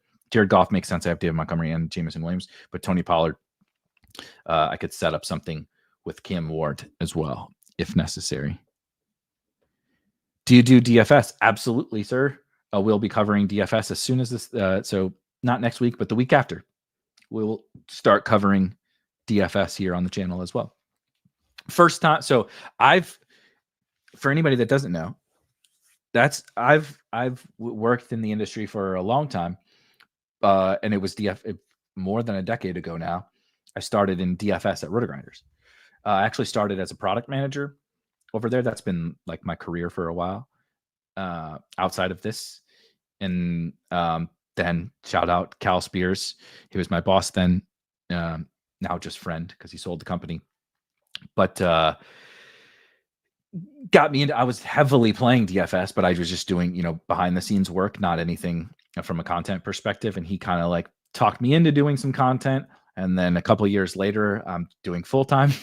I kind of converted from product to full-time content. And then, so like I still host a Sunday morning show every Sunday on RotoGrinders. And then I'm going to be doing DFS stuff here on Spike Week. This will be the first year that we expand into, you'll get in season, like traditional DFS. We're going to do some battle royale drafts. We're going to talk some survivor stuff and give out some of our favorite bets every single week as well. So in season has historically at Spike Week been a little bit of take a breath time, but this year we're diving fully into all the in season stuff here. So don't go anywhere when the season starts. We'll be sweating our best ball bags. We'll be breaking down that stuff. That's probably going to be every Monday night in the best ball basement with myself and Rob. We'll break down everything that happened in the from a best ball lens, but then also be doing all of our in season stuff here as well. Sampson or Judkins? I can't imagine Judkins even gets on the field before week 10. Rookie still not in the building. Not good. I think you answered your own question, Little Dodger. Very much Sampson to me. Slam dunk Sampson for me.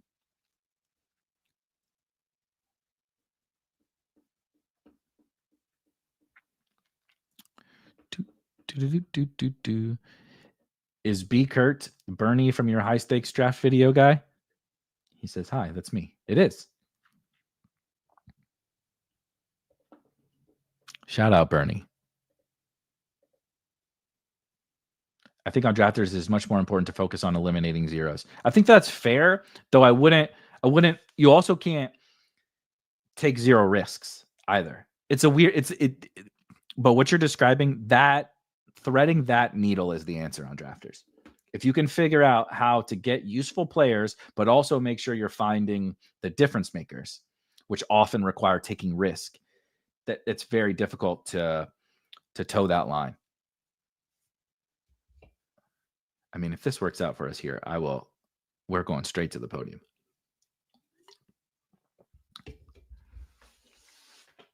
Come on. Don't do it. You have Lamar. Hooray. Purdy falls back. Podium. Nice. Look at all that blue on the screen. That's when you hit your stacks. That's when you got your stacks to work. It's beautiful. And yes, I would take Chris Godwin here if he comes back. Let Evans pass the baton to Godwin. What a weird scenario that is, / would be. How much do you knock CMC down in BBM? I knock CMC down in BBM a lot. I basically didn't draft him. I just wanted the wide receivers around there. Though I'm gonna, like I said, I still only have 1% on here. I'm gonna draft a ton of.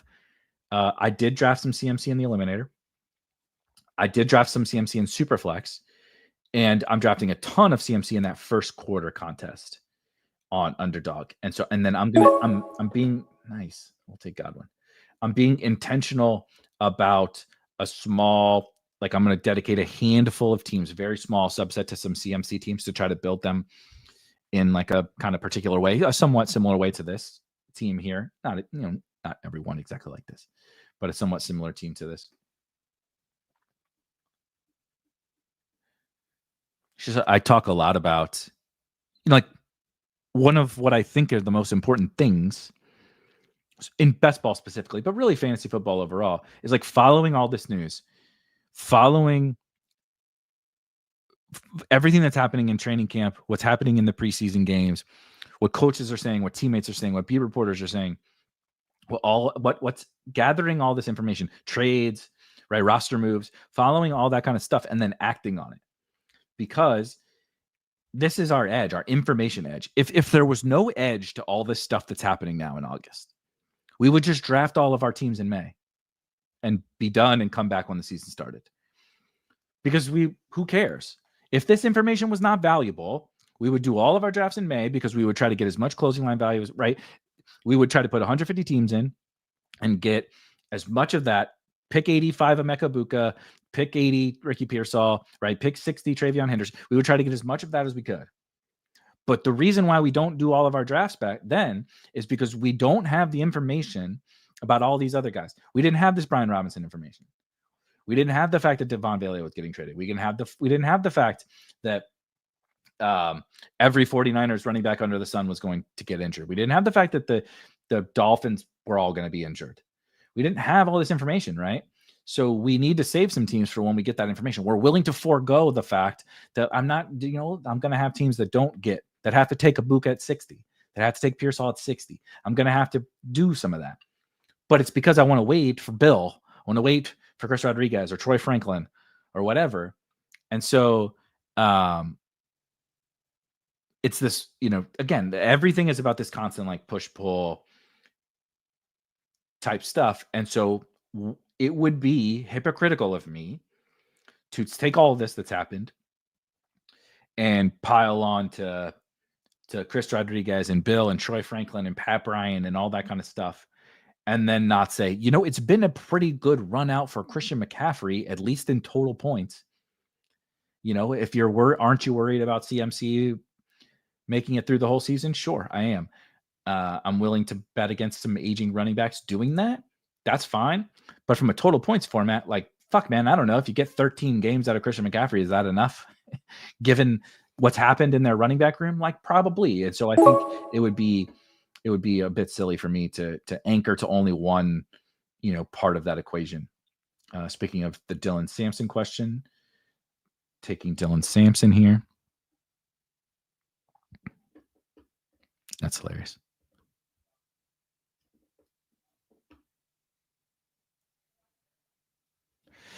Haven't been drafting. I also have not been drafting a ton of David Montgomery, but going after Bill and Sharps at like pick. What did I get him at? 95, 94. I'll take pick 94, David Montgomery.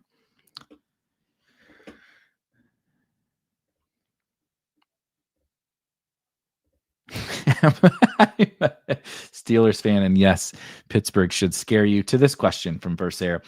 Thoughts on Gainwell? Sounds like Caleb will be worked in slowly. Warren, I don't think they will give him every carry. Undrafted guy in Gainwell here late in draft season. The problem or does Pitt just scare you in every way? Uno segundo, sir.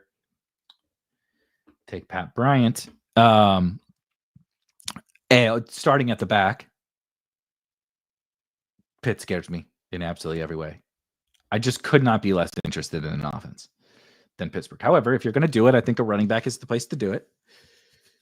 I think drafting one of the running backs is okay. So I understand what you're saying when it comes to Gainwell. However, the problem is there ever a scenario in which like he really is a big winner? Maybe there is. Maybe there is. A Jalen Warren injury. The Caleb stuff to me, though, if you listen, all they ever talk about is Caleb needs to get better in like pass protection. That's not everything. That is what Jalen Warren and Kenny Gainwell do well, is play on passing downs. But the Caleb stuff is like, okay, he's not a good pass protector. He can still take the first down carry. He can still get the goal line work. So like, I think their like concerns about Caleb are real from like him taking over and dominating the entirety of the backfield, but they're not real from like he can still play with those concerns.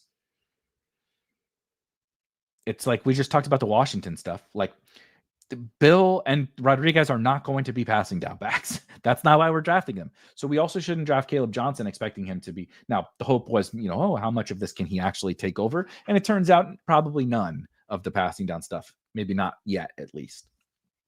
But I don't think it's going to lead me to Kenny Gainwell, though I understand what you're like. I don't think it's a ridiculous question. And certainly by the end of draft season, who knows what the last round looks like? It's possible that we run into something where those kind of guys are viable back there. I mentioned Raheem Mostert before, the same.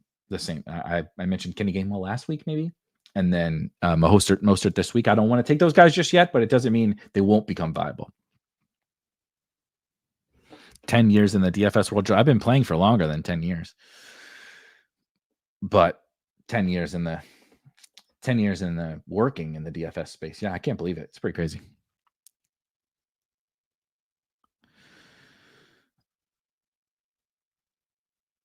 Yeah, I think as Daniel says, the most important note is that there's a chance for anything to shake out in the Washington backfield. And so we shouldn't be too stubborn about any one thing, because there's a chance, right? There's absolutely a chance that Chris Rodriguez is the lead guy here.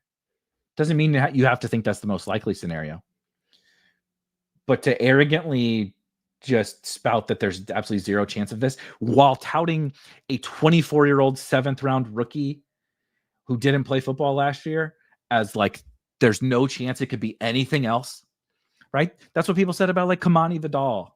That's what people said about this Cowboys backfield stuff. And it's like, it's just not true. No matter what the results are, the process of there's no chance for anything else to happen besides XYZ is silly.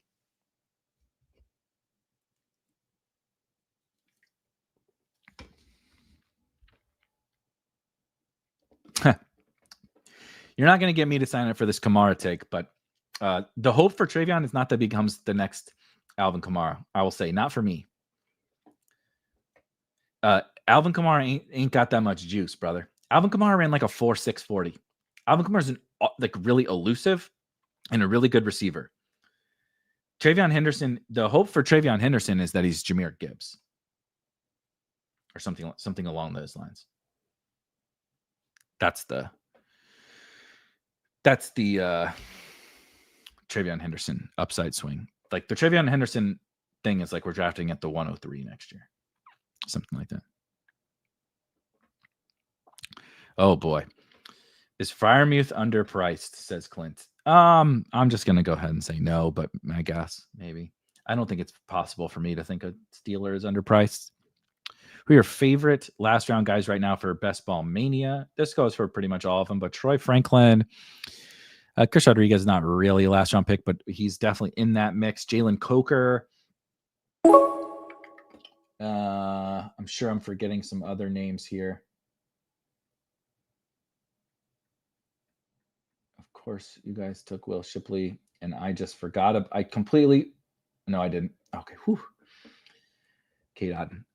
Thought I'd forgotten about him and missed my whole point of wanting to try to get the Bucks thing. Trying to think of any other guys. Those are my favorites, though. Those are my favorites. Manungai is still back there. Sean Tucker is still back there. Damian Pierce is back there. Ollie Gordon has risen way out of that range now. Jalen Royals is still available in the last round of BBMs. I'm going to take Rachaad White. I don't like it. I don't like it any more than you do. But we made this monster Bucks bet. Let's see it through. Through fifth. So this is through 15 rounds. We started. Yes, I took Christian McCaffrey. Don't tell anyone, please. Trey McBride, Mike Evans, Jamison Williams, Devontae Smith, Tony Pollard, Jawan Jennings, David Montgomery, Baker Mayfield, Brock Purdy, Chris Godwin, Dylan Sampson, Pat Bryant, Cade Otton, and Rachaad White. So we have 2 quarterbacks, 5 running backs, 6 wide receivers, and 2 tight ends. I don't know exactly how many running backs. Given the fact I have Jawan and Godwin on here, I think I'm probably going to need to get to 10. So we'll probably 6 running backs on this team with 10 wide receivers, I think is probably the correct fit. Welcome, Olaf.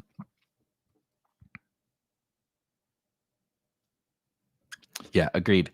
90% of BBM is done, and he's never ever drafted. So I think that certainly puts him in the mix, but I just don't think it's enough. I don't think there's enough else to the profile. That can't be the only thing, because there's also other guys that have not been drafted in Best Ball Mania. I just would like a little bit more from an upside perspective in the portfolio, or in the plan, in the profile. What round are you taking Rodriguez in now? Like 14, 15. 14, 15, something like that. I'm just trying to make sure I get him. Taysom is not anywhere near returning. Did he go in this draft or something? Is that where you go? Taysom is not near returning. The last they haven't updated about Taysom recently, so it's certainly possible I could have missed something. But the most recent news about Taysom Hill is that he's not near returning. So that's not ideal.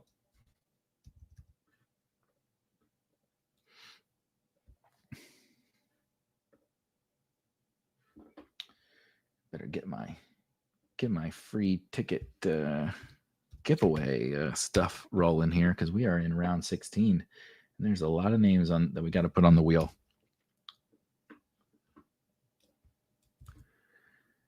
Reminder, if you are hanging out with us here to close out this draft, that every single Friday we give away. I think I froze the wheel. We give away 3 free tickets. We got one more Friday, actually, as a matter of fact, now that I think about it. Next week, be one more free ticket giveaway to this tournament that you are seeing, this Drafters main event.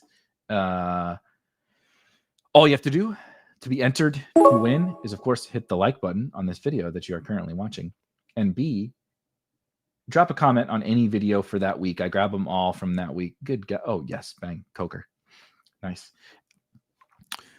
Drop a comment on one of the videos here on this channel this week. Every time you comment on the video, I will add your name to the wheel, and you will get an entry into this ticket giveaway at the end of the Friday show, which, of course, as you saw today, we'll update the latest news and such from the world of fantasy sports. And at the end, we'll draft the team on Drafters, and then we'll pop up the wheel, give away 3 free tickets. Somebody besides Marie and I think Corey and whoever, maybe will win one this week. Oh God, 1 minute left on this college football slow.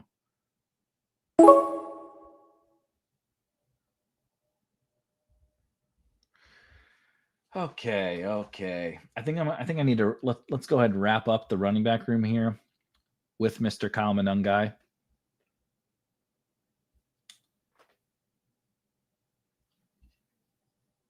So, CMC, Pollard, Demont, Sampson, Rachaad. That's a lot of week 9s.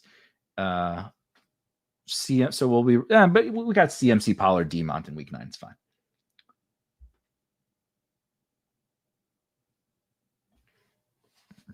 Is there time for a mini? No, unfortunately, I do not have time.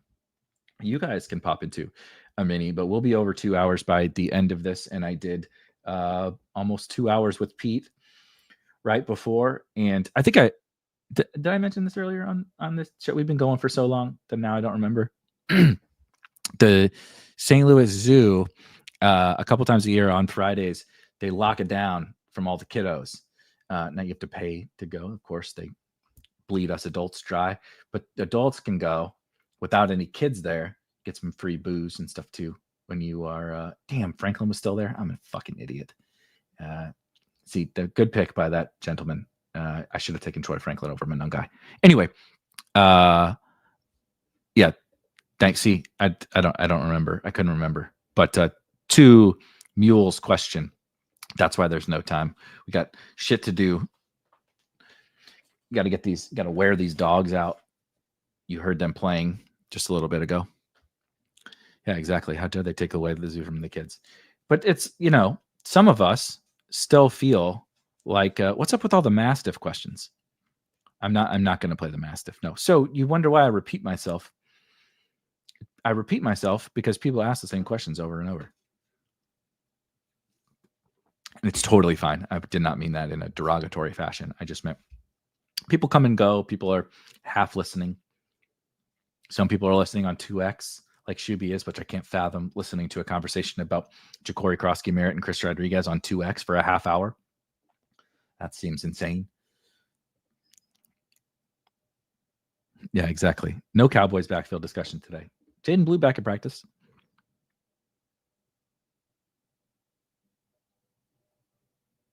Daniel says, can we still get in the free ticket giveaway? The ship has sailed for today, unless you commented, obviously, before. I grabbed them all the morning on Friday before the show. So I grabbed before the show with Pete. So it's been a few hours. So if you've commented in the last 4 hours or something like that, it's not on the wheel. But next week, got another shot. Next week. All right, receiver time. I kind of love getting into flyer territory on wide receiver. I don't get to do it very often. Good God. This is why.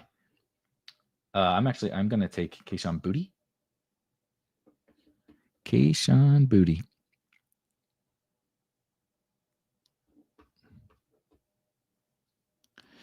Yeah. So not trying to be competitive, but Kamara's PPR last season was much better than Gibbs' rookie season. Didn't look it up, but pretty sure. Yeah, I'm just talking about stylist. You're not Alvin Kamara is kind of a unicorn. People love to compare players to Alvin Kamara, and it's there really is only one Alvin Kamara. No one really plays the game that way. He's like a glorified wide receiver who does get some running back stuff. That's not what TreVeyon Henderson is. TreVeyon Henderson can be a workhorse running back and a really good in between. Kamara has never been a really good in between the tackles runner. It's just not his game. But he's a PPR god because he's an awesome receiver. And TreVeyon is a good receiver, but there's a difference between being a good receiver and being an archetype like TreVeyon or like a Kamara. Excuse me. Jalen Lane. It's the fast lane. Welcome to Spike Week. Fast lane season.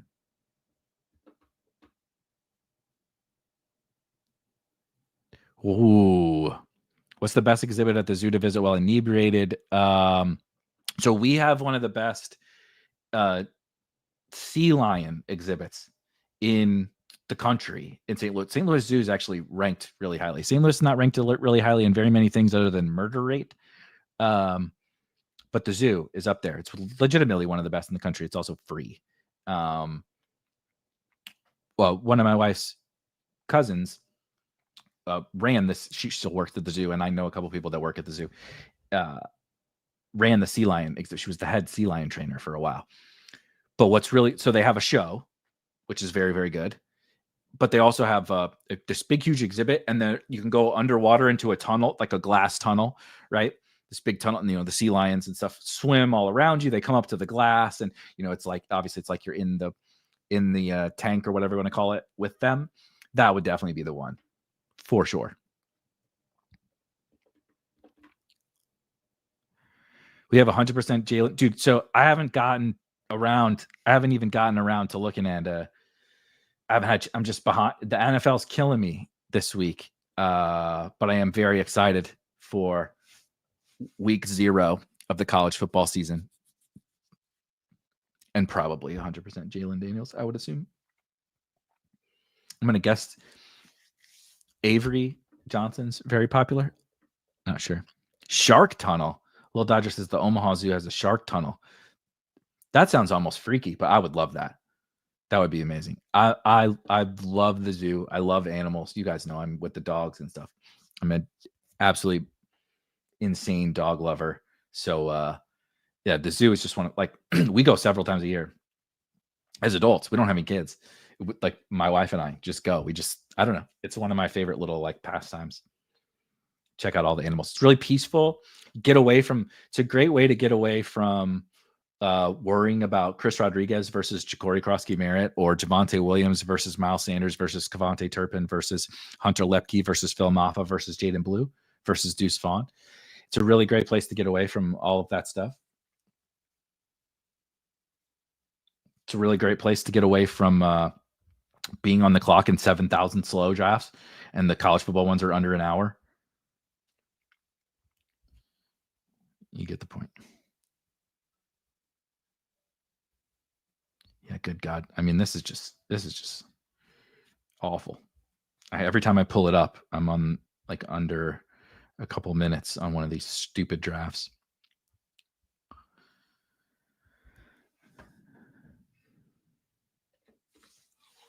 One final pick.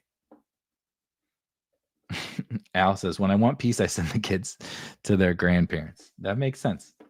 All right, one more wide receiver pick to make here. Not a lot of good. I actually do like Turpin. I know. I don't hate Parker. I have Trey McBride, right? Yeah. Is Zay Jones? Let's get there. No better way to close out a Christian McCaffrey team than Zay Jones at wide receiver 10. But notably, Zay Jones starting wide receiver on the Arizona Cardinals. All right. Baker Mayfield and Brock Purdy at quarterback. We built out some fun particularly Buck stack, but also 49er stack. Did a Christian McCaffrey team for once. Tony Pollard, David Montgomery, Dylan Sampson, Rashad White, and Kyle Monunga. I actually quite like that running back room. Mike Evans, a priority for me right now, especially on drafters.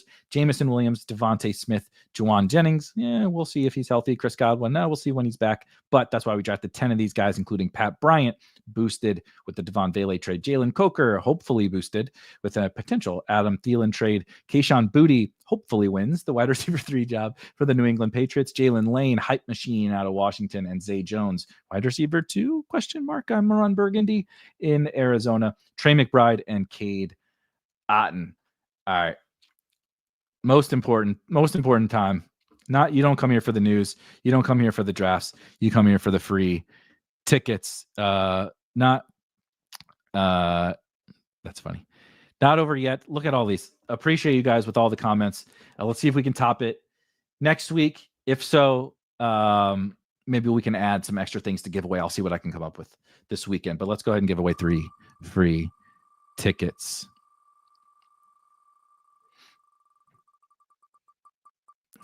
I cannot see. We're all going to be surprised who it lands on. Brandon. Brandon wins number 1. Peppertoni S. Yeah, Marie has notably won 3 free tickets. I want to make sure that I write this down because I do need to make sure that some of these folks got their tickets this afternoon.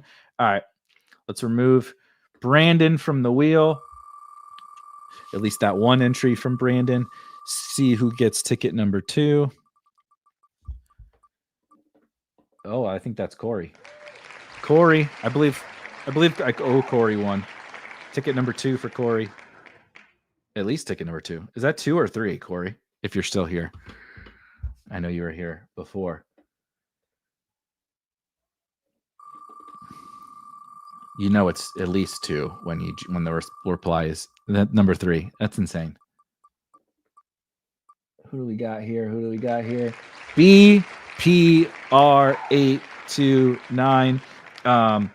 If you guys get a chance to watch this, obviously I see you, Corey, Brandon, and BPR. Please hit me up wherever is most convenient for you. That could be Discord is the best place, if I'm being honest. Discord DMs, tag me in Discord. The Spike Week Discord is free to join in the description here. So that is your best place to do it. But I check Twitter every so often, Blue Sky, what have you. Text me, call me, etc. I will make sure everybody gets their free tickets this afternoon. Thank you guys for joining. Wow.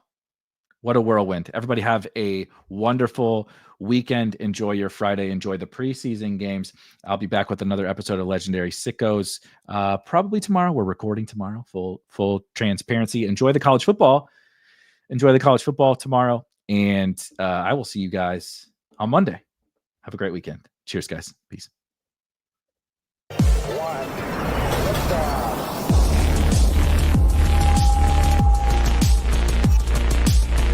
Woo! Those were some spicy takes. Want to stay up to date with all of the other spicy takes we're going to have over here at Spike Week?